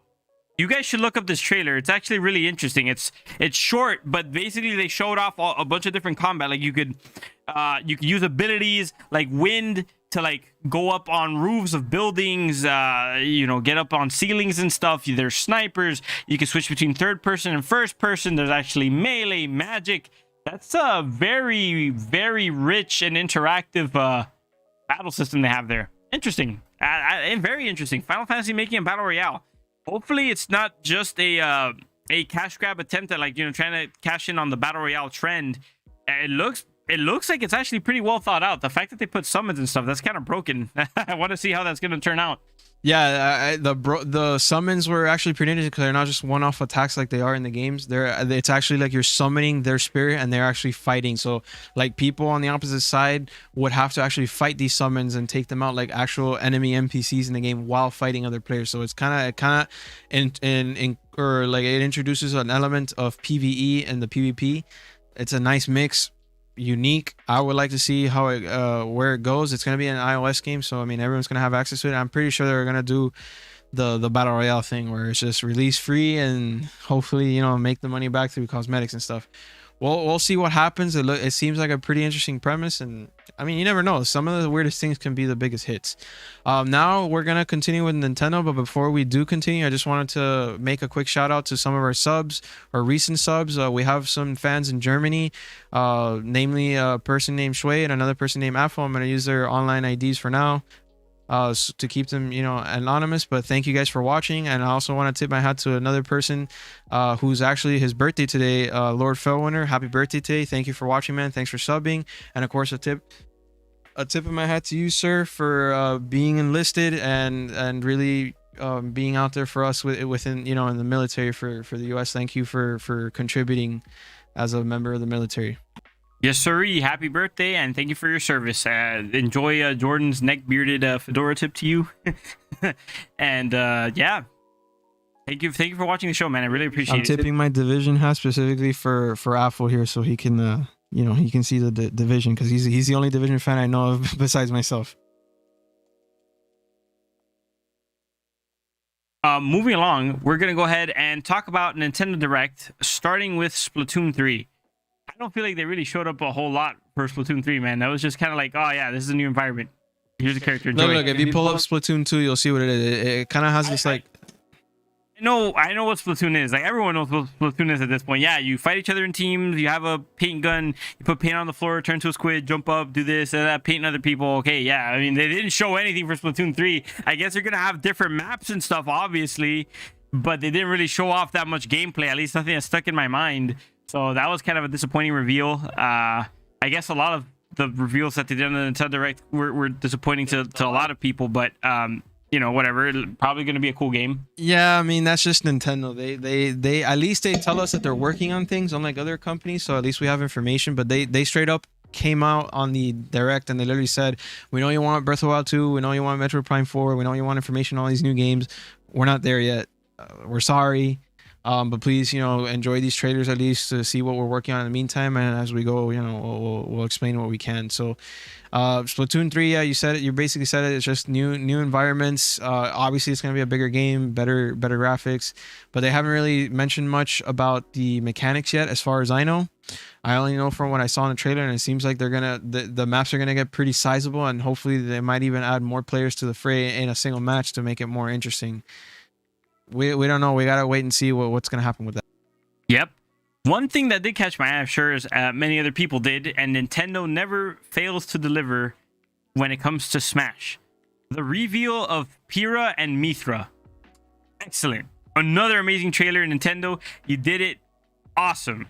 I've never played Xenoblade in my life before, but every single time they add a new character, it's always amazing, dude. Like, literally always amazing. And just from the bit, like the little bit that we saw of the gameplay from Pyra and Mythra, it actually looks completely insane. Like, it seems like there's going to be a very distinct dynamic between Pyra and Mythra, where like Pyra is more like a slow hitter, does more damage and stuff. Maybe not as many combos, like you just do single hits that do more damage over time, which I guess kind of goes with like her fiery nature, right? Because that's what I was seeing. You know, she had a move that's probably going to end up being her side B or something, where she throws her sword, it does a bunch of spins, does damage, comes back. She wasn't as fast as Mythra, of course, but very interesting character design. I'm looking forward to that, and I love sword characters personally, so that's going to be interesting. But then, you know, what's very refreshing about her that you haven't seen really a whole lot of besides like Pokemon Trainer is that she's a transformation character. So probably, I don't know if it's going to be her down B or what the option is going to be, but one of her abilities is going to be to shift into Mythra and Pyra seamlessly as one character. And, you know, we had only Pokemon Trainer's been in that role. for a while, and you know, Zelda used to be that in Melee, but then they stopped with that for some reason. I don't know if that makes her better or worse now, but dude, I'm super excited for it. And then what's crazy about Mythra is that she has an ability that I've never seen in the game before. Like Pyra's abilities were actually really interesting too, because I don't think there's an ability exactly like her flaming sword that comes out and then comes back in and stuff to do damage, like I guess like longer damage that holds you in place with a projectile. But Mythra's interesting. She's like a speedster character, but like super fast. Like she looks like she's gonna have crazy combos, juggling people like crazy. And then her ability, which seems like it was a counter, it's the only one of its kind in Smash where like instead of like you countering and then dealing damage back, you're teleporting to the opposite side of the player. And that makes me wonder what incorporations that's gonna have exactly. Like you could probably do some pretty insane stuff, like what if you're off the map, right, and you're getting comboed, maybe carried off the screen into the I forget what it's called, the zone where you die, or the blast zone. Are you just gonna be able to do the counter, switch sides, and then just smack them into the blast zone or whatever? Like that's actually pretty insane. I think that's the implications that move is gonna have is actually crazy, because you know, a lot of what happens when you do counters and stuff in Smash, let's say like, you know, you're one of the Fire Emblem characters like Ike or something, you're coming down and then someone does like an up air attack, and then you parry but you miss the counter attack, is that you're just gonna be left open to be attacked again. Now with a counter that's gonna displace you away from your opponent and it's gonna cross them up, what's gonna happen there? I mean, I think always typically when Smash releases a DLC character, they tend to be on the stronger side of the spectrum. My bet is gonna be that I don't know that much about Pyra, because you know, lag and being slow, it tends to not be the best for competitive Smash. But Mythra, watch out, you might have a top tier character there. Yeah, I was definitely pretty interested with the characters, specifically with the fact that Mythra is fast-paced and very ranged, and then Pyra's a more close range and upfront and very aggressive. So there's something there where it kind of gives you a shift of gameplay, and the fact that you can switch between both whenever you want, from what it seems like on the trailer, it really allows players to really customize their combos the way they see best. And I can already see some crazy combos like they used to do with Noob and Smoke back in MK9, where you can switch between the two characters at some points. Oh no, it wasn't an MK9, sorry, it was like MK8 or 7, where you can switch between both and they were both the same character, and you can do some pretty insane combos with that. So we'll see what goes on there. Not much else for me. I'm not a big Smash person. The closest I've come to playing Smash is Little Mac with Mike here, and my interest in Sephiroth when he came out. So I don't really know much about the game, but I mean, you're clearly in love. I mean, you're literally talking about like moves that probably don't even, that they're not the case. You know, for me, it didn't look to me like it was a counter. It looked more like it was a dodge or like a side B. You know, like when you dodge, instead of her dodging, it's just her like teleporting. But I could be wrong. I'm pretty sure at some point they showed like an attack coming in, and then when it touched her, she just moved out of the way. That's typical on a counter. There's never been anything like well, there are teleports, but typically they're more like aimed upwards. You could technically like put your stick down and then move to the side or whatever, but that didn't look like that to me. That definitely looked like a counter. The fact that it was timed to happen when an attack came in for sure means it's a counter, I think. So I'm sure Sakurai, before she's released, he's actually going to go ahead and give us like a full breakdown of what the moves look like. That's what they did with Sephiroth. I'm sure they're going to do it with her as well.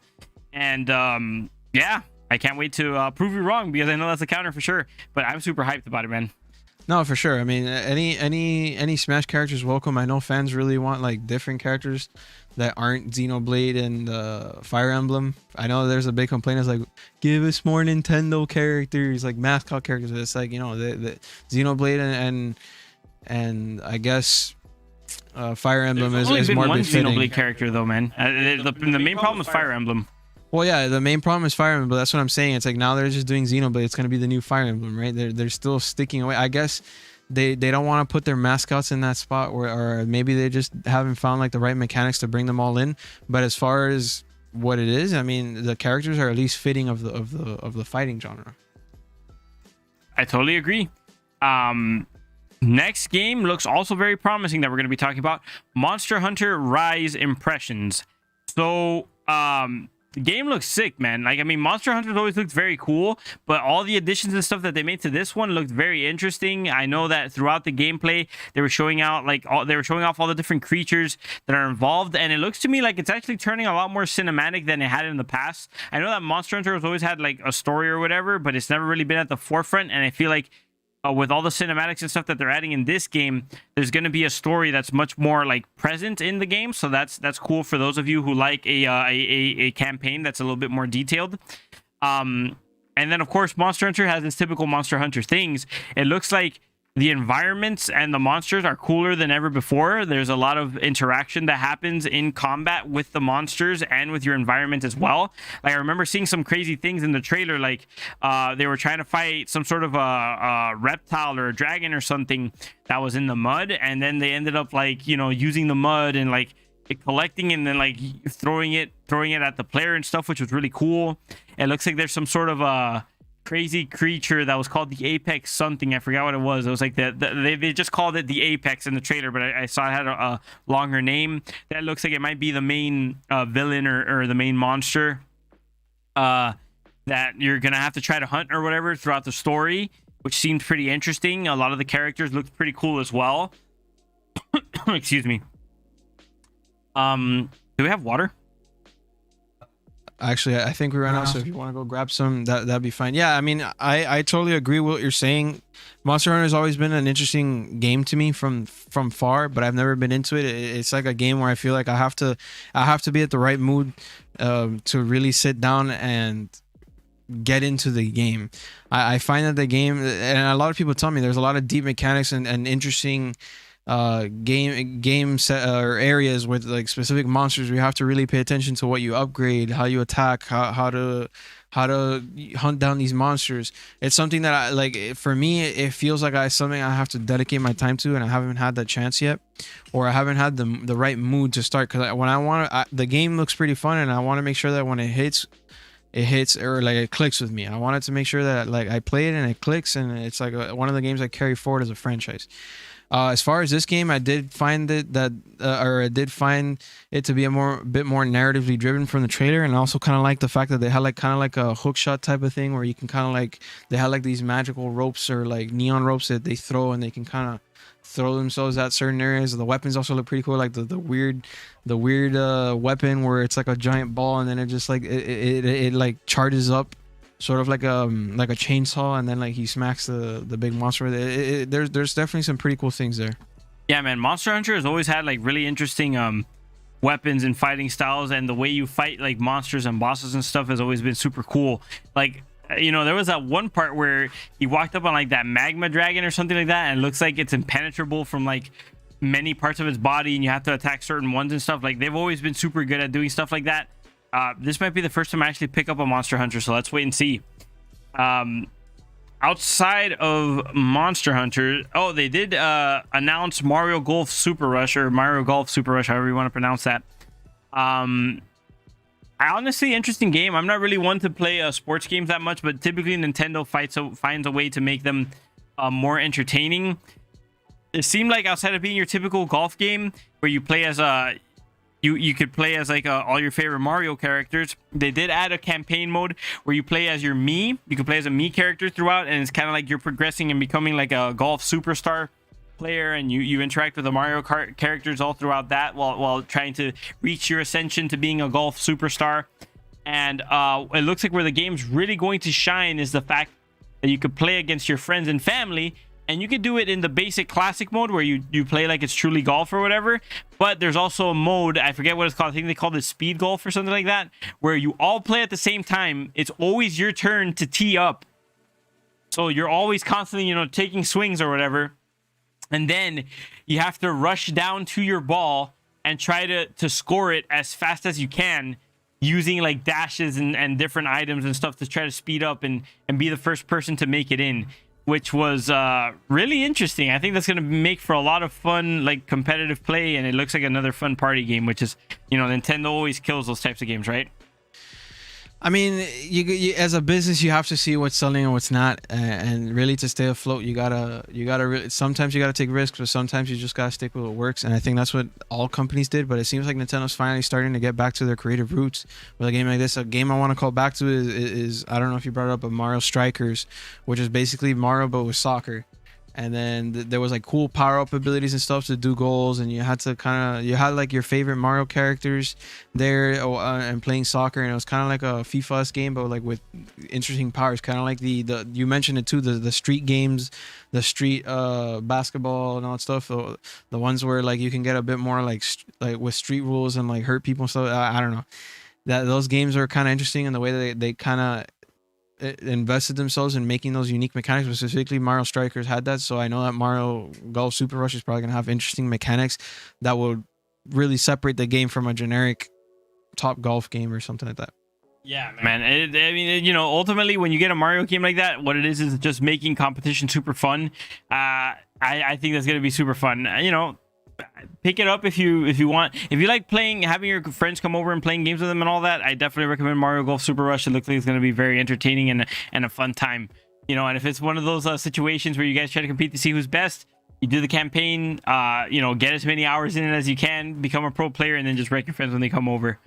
The next game we're going to go ahead and talk about is Project Triangle Strategy Impressions.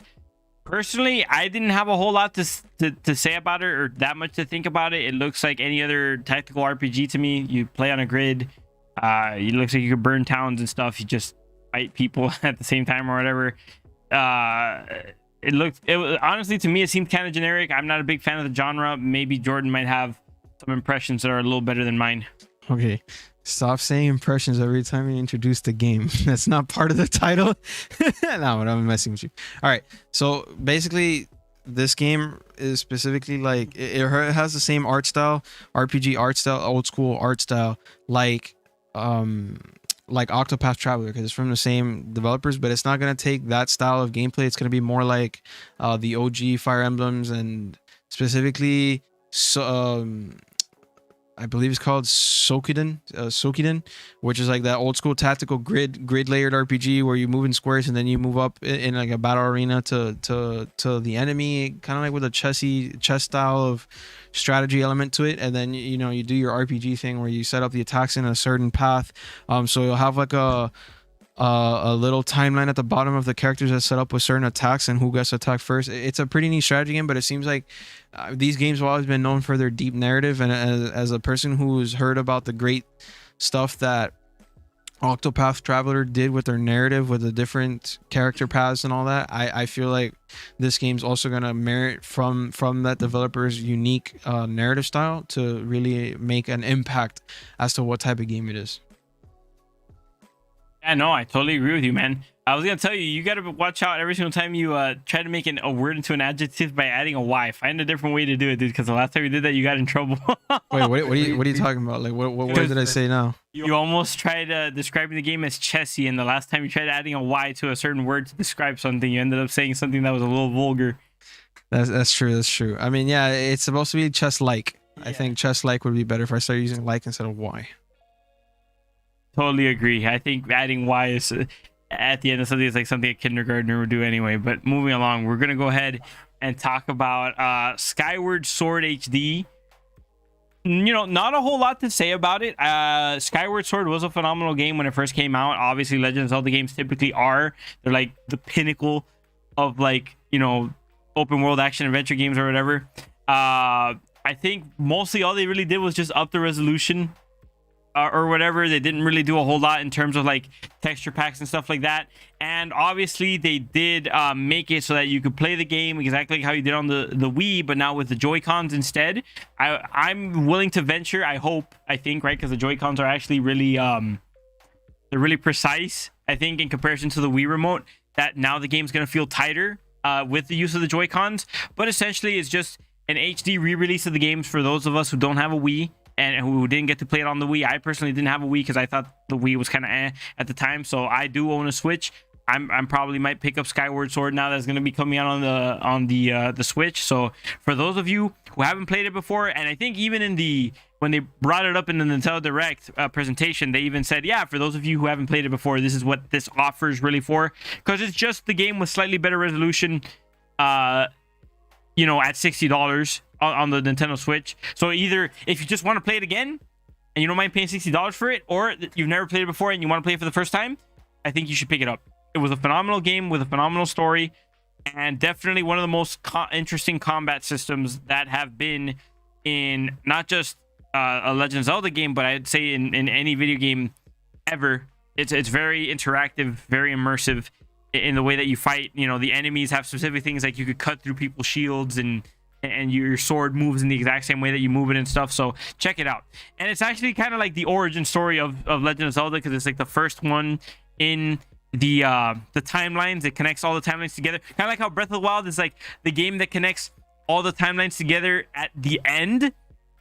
Skyward Sword is the one that starts them all off. So if you've always been interested in Legend of Zelda lore, pick it up. It was a great game, so go for it. Yeah, and as I've mentioned in this podcast, one of my biggest pain points with Nintendo or jumping into Nintendo is the fact that I have to buy so many different systems to play all the different games. The fact that they're finally starting to streamline everything into one console, and they're bringing Skyward Sword. Hopefully they bring Ocarina of Time and Majora's Mask and Wind Waker and all the other great Zelda games into this one. That's going to be finally like my buying point, that they have everything down in one thing. I just go in, do one shot in the store, just like a kid in a Christmas during Christmas at a GameStop, just going into their Nintendo eShop and just down, and just download every single Zelda game and just back to back, just one shotting them as much as I can. That's what I loved. I mean, on the 3DS, I did it. I bought my 3DS at one point, and I got every Zelda game possible except for the Triforce one. But I got everything else. I got Spirit Tracks. I think I forget the one with the ship. It's supposed to be a sequel to Wind Waker. I forget the name of it, but I got that one too. I got and sadly I don't remember the one with the mirror and the painting, but it was actually like possibly the best game I've ever played in portable aside from Peace Walker. So I really want them to just bring all the games down into one streamlined console so I can just jump in and just buy everything. So this is in my opinion, it's the right step. I know a lot of fans are actually upset. I've mentioned this to you because of course they released the Mario HD pack, which brought 3 games for $60, and now they're just bringing 1 game for $60.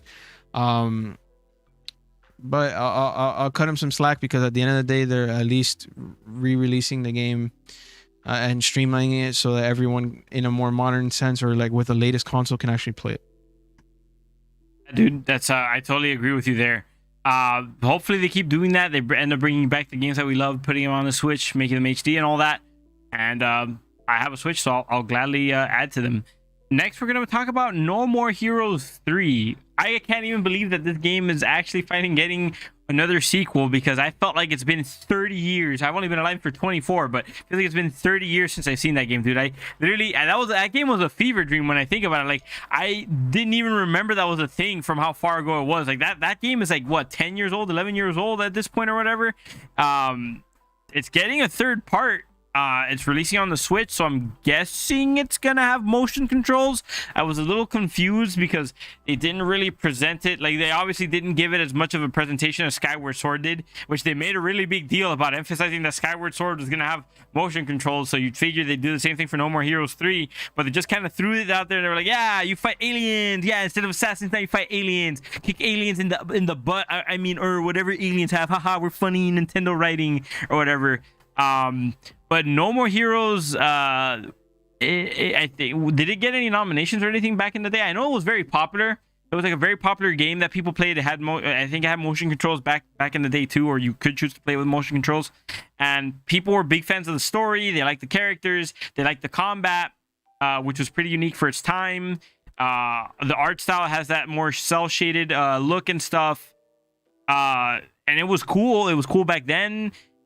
Like I said, it feels kind of weird that a third part's coming out after 10 years, but maybe the guy still has the guy in his studio or whatever still have the same magic that they possessed back then. So check it out, try it, and see if you guys like it, and play it. Yeah, I mean the original game was very unique for being able to incorporate a lot of motion controls from the Wii, and it was because of that, partly because of that, because it was like the only real mature game you can play on the Wii at the time. the original game, and it had pretty interesting mechanics that really felt like you were a part of the game. And of course, they took that forward with the second game. Suda51's always been known for kooky games.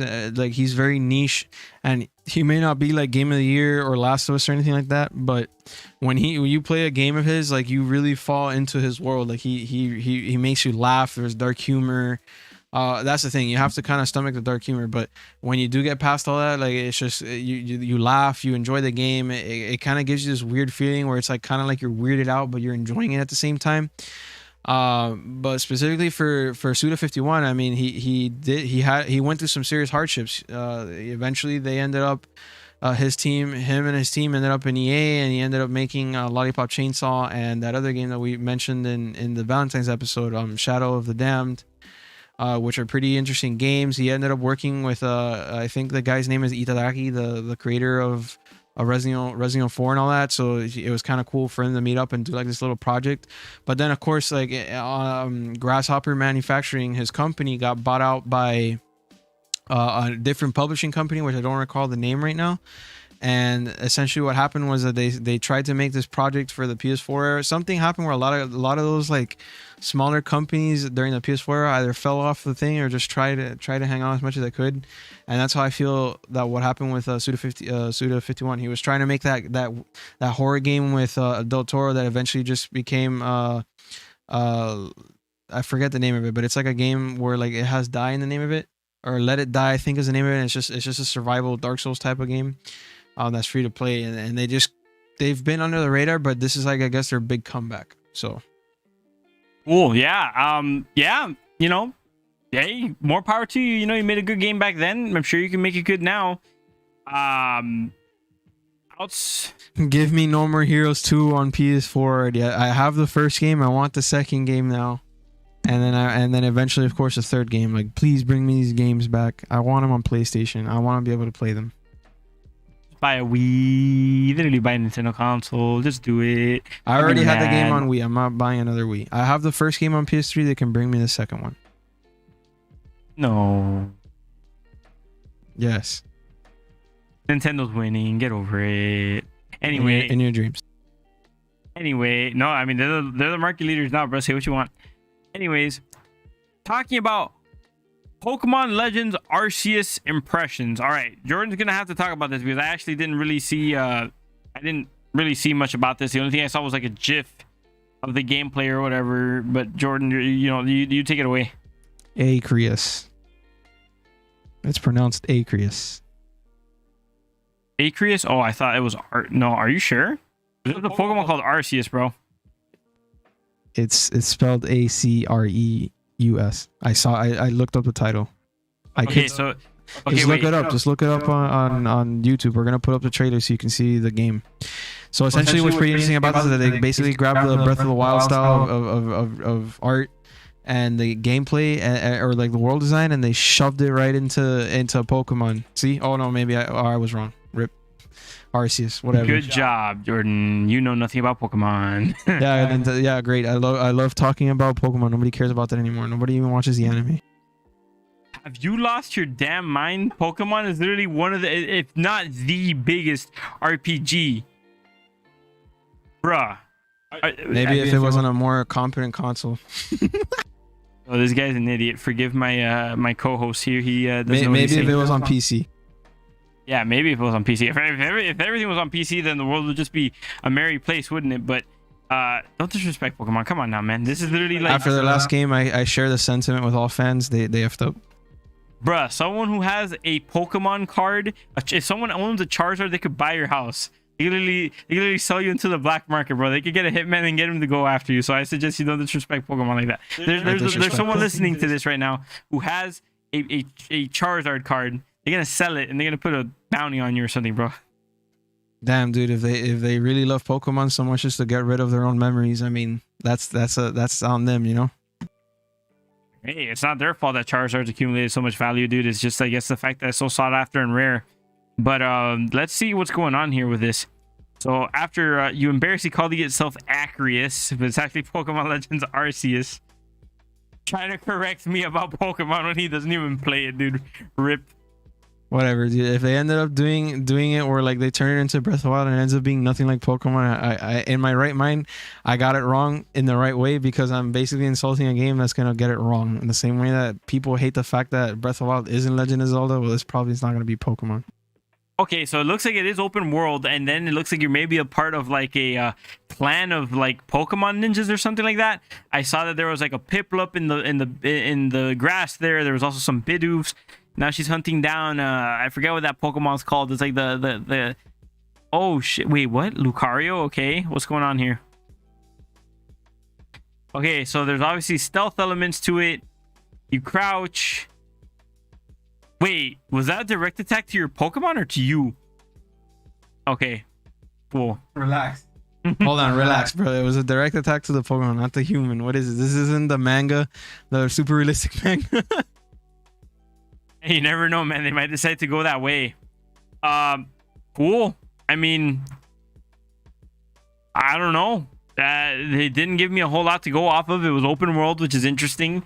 There's stealth, which is cool. You actually have to aim your Pokeballs and try to capture the Pokemon that way.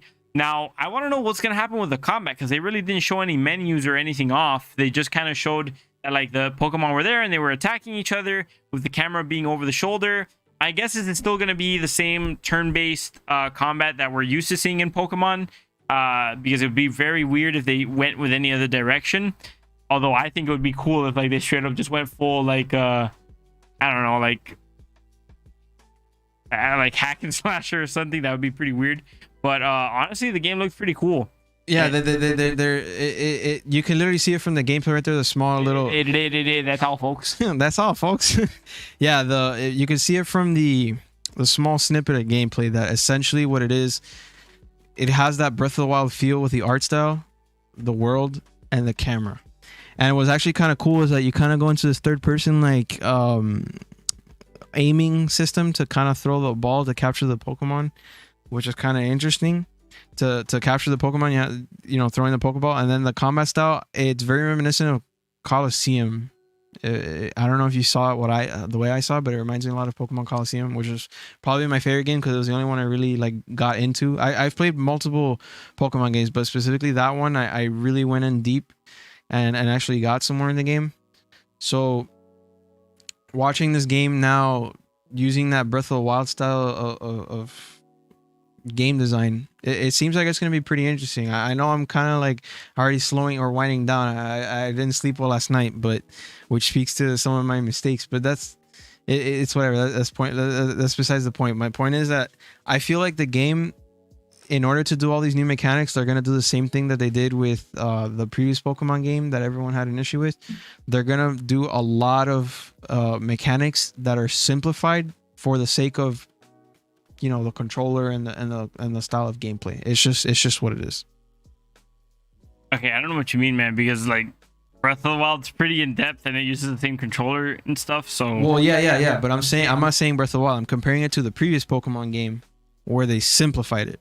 And I know your girlfriend herself is a big Pokemon fan. She was actually kind of upset that they reduced a lot of the mechanics and stuff and really simplified it, almost like as if they were resetting the game to cater to a more like new audience, to kind of bring them in. And I feel like that's going to be the same thing, because when you start, I mean, Pokemon's always been like a strategy RPG game, right? Not a strategy RPG, but like a turntable RPG game where you take turns and, you know, you kind of fight each other, and there's always like specific mechanics. But now the free form, like, oh, I can throw the ball anywhere and capture the Pokemon, and then on top of that, like the combat being in 3D, it could open up a lot of can of worms that are hard to like program for or balance out, which would then cause them to simplify the mechanics again. True. I mean, the comic could just end up being like Pokemon Stadium, where it's basically the same thing as Pokemon, but with like 3D models and stuff. But we'll see it when they end up revealing more, because they didn't really show us a whole lot, I think, with just the trailer there. Then the next thing we're going to talk about here is Bravely Default 2. What do you think about that? All right, so Bravely Default specifically is, again, one of those titles where I've actually gone out of a limb to get on a Nintendo console. I didn't actually know this game was going to be great. I saw a bunch of trailers from Square Enix. I'm a big fan of Final Fantasy, so it spoke out to me many years ago, and then when I finally got a 3DS, that was one of the games I picked out. So what's interesting about the game is that it has that old school RPG, JRPG mechanic system where you're kind of like in this 2D world, and then you go off into the open world, you go to different areas, and then as you're going in the dungeons, you're getting the random enemies that attack you. But what I found interesting was that it has this neat mechanic called Brave and Default, hence the title. So braving, what happens with braving is that you can charge up how many turns you can take in one move, and then essentially each brave you do is a move you lose. So for example, if I brave twice, I get to attack 3 times, but then after I attack 3 times, I can't move for 2 turns, because then I go -2. Well, actually, no, it's -3 if I recall. No, hold on.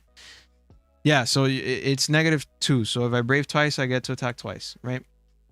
And then I go back down to -2, and then I have to wait those 2 turns to get back up. So I have to kind of pick and choose when I want to brave to attack and when I want to default. Defaulting, what it does differently is that you actually defend yourself and increase your resistances to block and attack, but you also gain a +1 on your counter, which you can then use in brave. So if I go default 3 times and I get +3, and then I brave 3 times, I go back down to 0 and I'm not stuck without defending myself. But I have to pick and choose when I want to just blow it out and just do massive DPS in one go, or when I want to pick and choose my defenses so I can have stacks of moves. So that provides an interesting element to the RPG mechanic, and of course the story has been pretty interesting. Everything's like voice acted, so all the characters have like their own unique personality towards the story and what's going on. Specifically, the first game story was pretty interesting with the whole concept of the spoilers, the little fairy that follows you around. They actually ended up being a catalyst for the antagonist at the end of the game. And there's a lot of like the crystals are important because they help you with resetting the world or saving the world, but what it actually does is resets time, so it kind of gives like an element of time loop that provides an interesting premise to the game. Aside from that, I also kind of like the etymology of the game. Like the first game's main character is called Tiz Aryer, which is basically saying the warrior, for example. And then the second character would be Agnes Oblige, and the reason why I'm saying is because she's a character that obliges to the aka fairy / demon that's tricking you into doing some stuff in the game.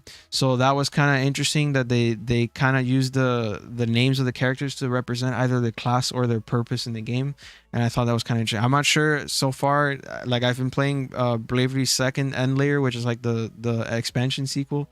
I'm not seeing how far they've been taking the names yet, but aside from that, the combat is there and it's pretty interesting. So seeing the game now in a full 3D open worldish type of deal, again, it's something that's missing from the world today, which is what we brought up in the RPG thing, right? So one of the things that Final Fantasy VII kind of bothers me is that it's very linear, and I want to see that open world or overworld type of gameplay where you're going to different areas and different parts of the land from the original Final Fantasy games. Bravely Default does this, and now Bravely Default 2 being 3D brings that my wishes to life. Right, I think that was a pretty good summary about that game. Last but not least, we're gonna go ahead and talk about some looters updates where only one of the parts actually seems interesting, and that's going to be starting off with our impressions of Outriders.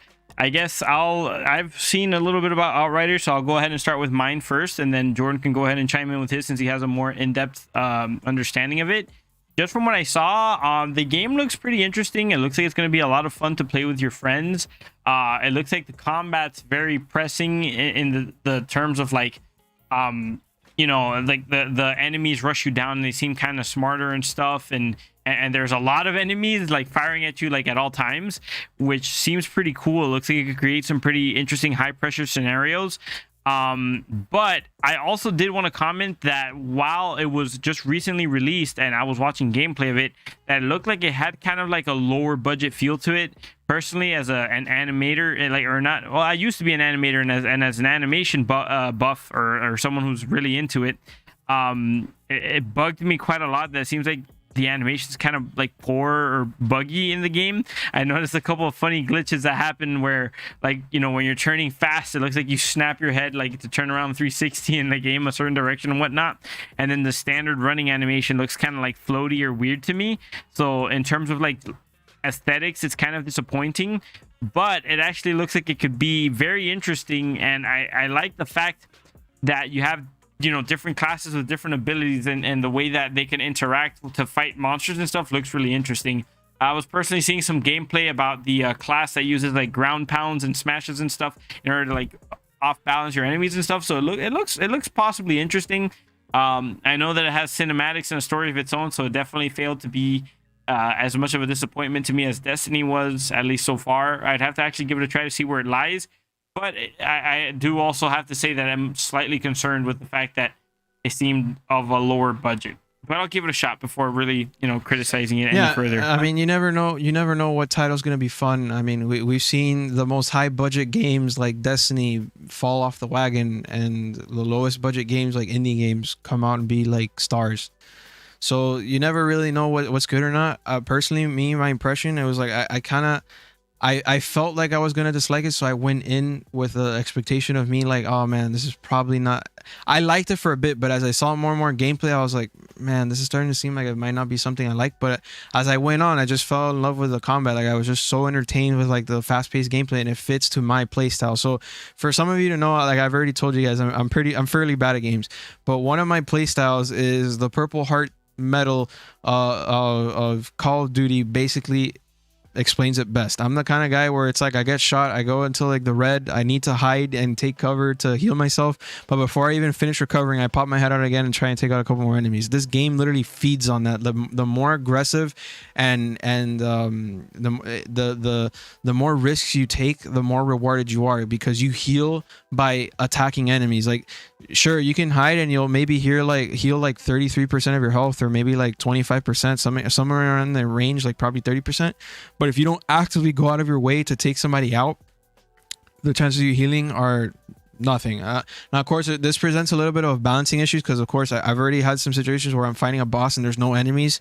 And of course, not having enemies means I can't heal completely. So it's put me into tricky spots where I've had to play kind of like cover shooter with the bosses. But other than that, like the entire game, I'm just running out there, just using my abilities and just going all out bananas. One thing I want to clarify, Michael did say it was released already. That's not technically true.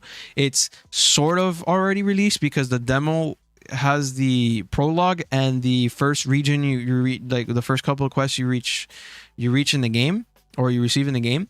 But what's interesting about it and why people are considering it as already released is because despite the fact that the demo came out now, it actually allows you to carry your progress forward to the main game. So if you play up to level 5 or 6 or whatever the max is right now, I don't recall from the demo, you can actually grab that like work that you did and just shove it right into the full game and continue from where you left off. So that was kind of interesting, and the game does come out in April, so it's even better.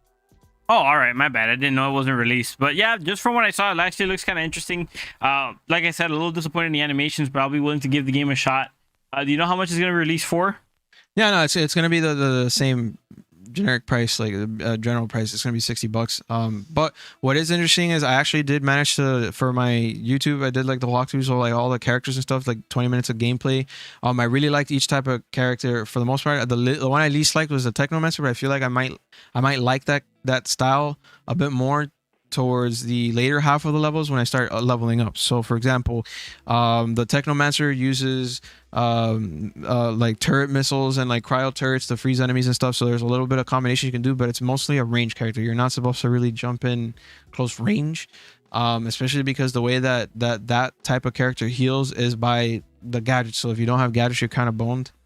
Now, as far as the other characters, as you were saying, the Devastator is very tanky, aggressive, and all about like staying alive, but he's also very upfront. Like there's an ability where you like morph into like floating rocks, and then you can just shove like basically like a forward motion attack towards an enemy, and like basically you implode them with sheer impact and sheer force of impact, basically, before you return to yourself. And you also have the rock shields.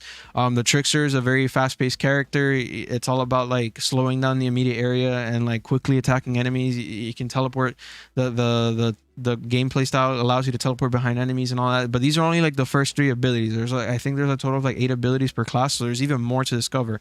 I know I was able to unlock the 4th one as the Devastator, which is the tank class, where instead of like bringing up like a shield of rock to lower DPS, or I mean not DPS but lower damage towards me, I actually create a force field that drops all damage whatsoever except for melee, but then it like holds the bullets in place, kind of like the Matrix, and just you throw it all back and all the bullets just like whiz around and like instantly attack the enemy. So that was kind of cool.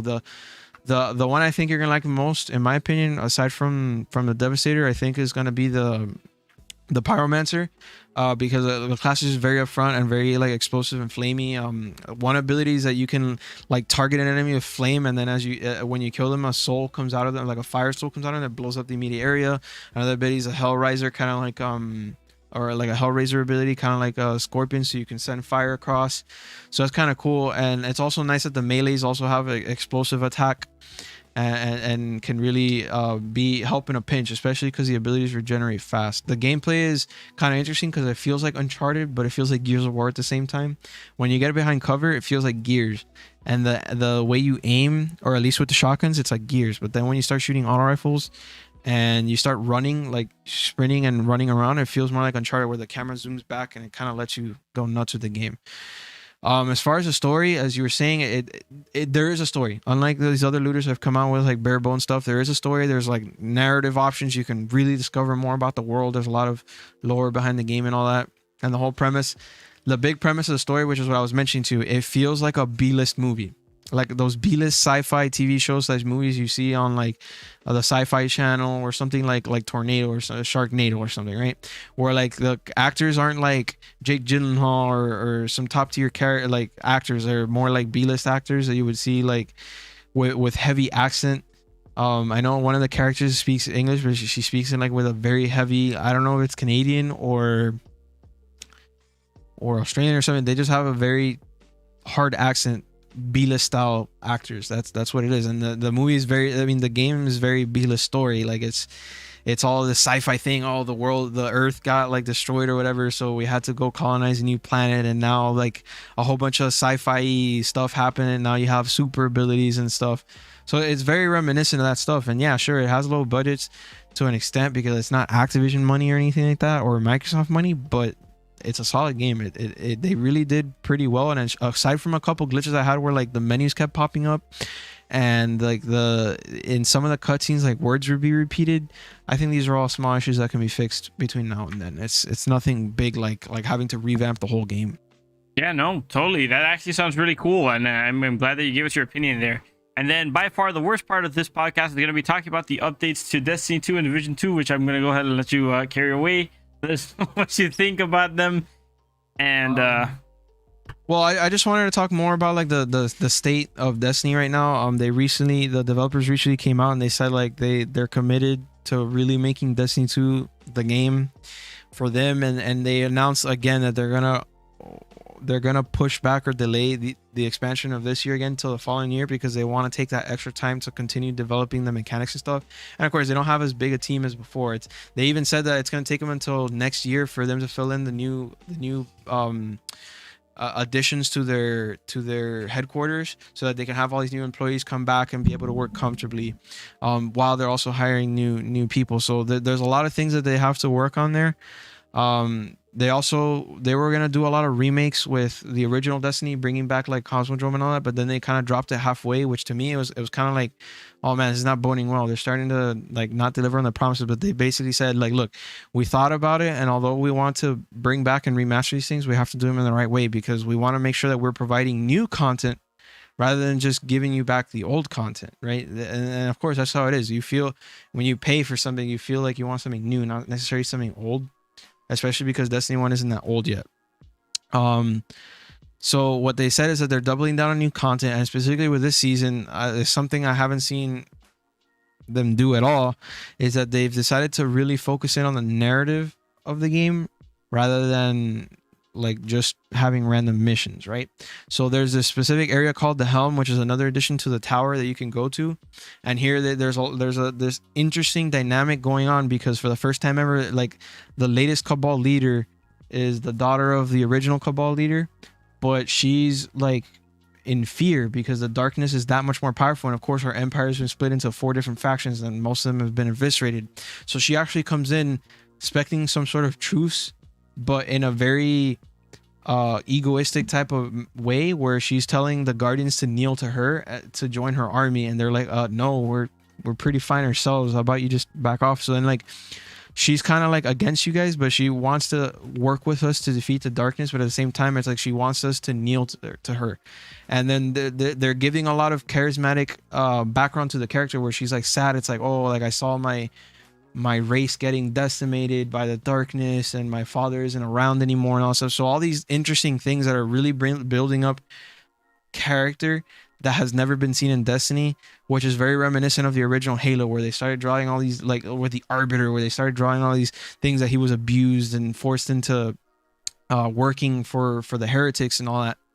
This is something that they're bringing to Destiny, so we're starting to see a lot of things that you've been like, damn, I want that in the game. It's starting to come back. Now, as far as like making the seasons fun again, what they've been doing is just focusing on the core gameplay of Destiny, which is fast action and feeling powerful. So what they did was, one, they doubled the enemy size in some of the strikes and the new game modes. So now it really feels like you're fighting an actual Cabal army, and it gets really intense when like pods start dropping in and you're getting like hundreds of enemies everywhere, and there's only 3 of you, right? So you have that, and then they have this interesting battlegrounds mode where you go into a specific area in the patrol and you're just fighting off like hundreds and hundreds of enemies. So that's something pretty interesting in that, and also pretty interesting in the fact that they're focusing on fixing their mistakes, and also the fact that they said that they're gonna cancel the sunsetting thing, the whole like getting rid of your old loot. Personally, I was for it, but not in the way they did it. I thought that they went too hard too fast, but now they're just gonna get rid of it because people said they don't like it, and they're just, you know, they said it was a mistake. Like they thought they could do something with it, but they want to fix their mistake now. So that's good to hear. Now for the Division 2, something interesting which I want to call back to the Final Fantasy trailer is that the 4K 60 FPS patch came up for the next gen consoles. Great, wonderful. What's interesting about the PS5 is that specifically this version is missing the fog. And I know I've showed you Division 2. You remember the fog and the lighting and all that stuff? It was very intense.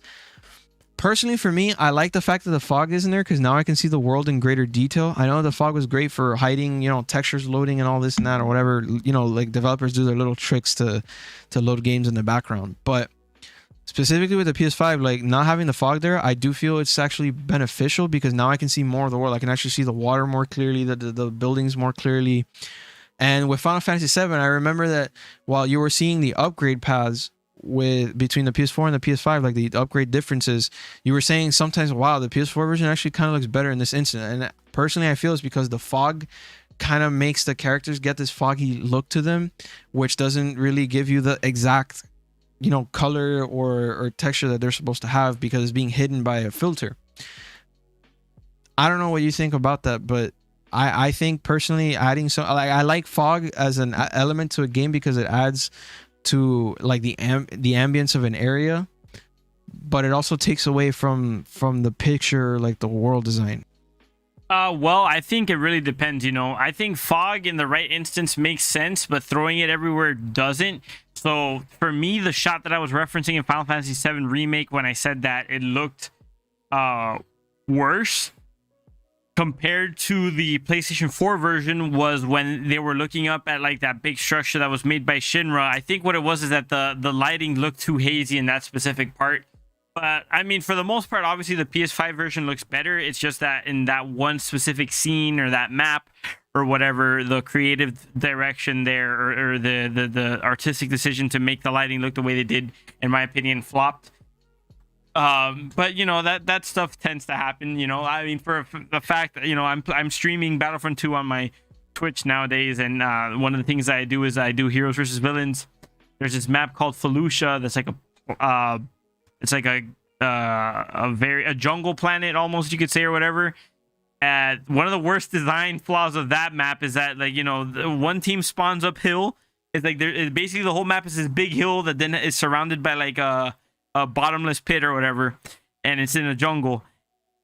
And one group starts at the top of the hill, one starts at the bottom. The people who start at the bottom have the biggest disadvantage, not only because literally you're not on the high ground, your enemies on the high ground, their enemy team is on the high ground, but then also the sun is in that direction, and it is literally blinding as all hell. So if you're playing as a blaster character, I guess you could just go F right off because you can't see anything. I don't know what went into them making that decision. I guess they're trying to show that the you know, the frostbite engine or whatever is like so great that look at our lighting, but it's literally blinding. And some characters have like scopes that are like thermal, like they're thermal, so they read heat. You cannot use it when you're facing that direction, dude. Like, I don't understand why they would do that, but they just did it. It's stupid. Yeah, I can understand. I mean, I remember Destiny had this one map on Mercury where like literally every time you step out, it's back on Destiny 2, but specifically in the original game, like especially for trials, you like literally walk outside like the outer areas or like the sandy area of the map, and then all of a sudden the sun's just blinding you, and people that were trying to snipe would just get wrecked from the inside of the building because of course you're hiding behind, you know, from you're hiding with a glare covering you, so it makes it difficult. I don't know why. I get the idea of trying to make it graphically dense and beautiful and like, you know, like capturing your attention, but when it starts to block everything else, I feel like you need to tone it down, specifically the fog. Like, okay, great, in the train station, fog. Why? Train stopped, you know, the steam's going out, there's fog. But when you start putting fog in that other area where you were like, oh, they're looking under this building, or the light is just like blurring everywhere, yeah, of course it's going to look worse because the light is blurring everywhere. That's not at all reminiscent of how it would look like in a normal standard like lighting situation. And of course the fog just makes it even wider, so it just blasts out, you know, in your face. I mean, to be fair, I guess there are some instances in real life where like the light does get like that, like, I don't know, ass blasted or whatever you want to call it, especially if, you know, you're somewhere warm like us, and then, you know, it's the summertime or whatever. But I don't know, that shot side by side, that one particular instance just looked better to me. But I don't know, whatever.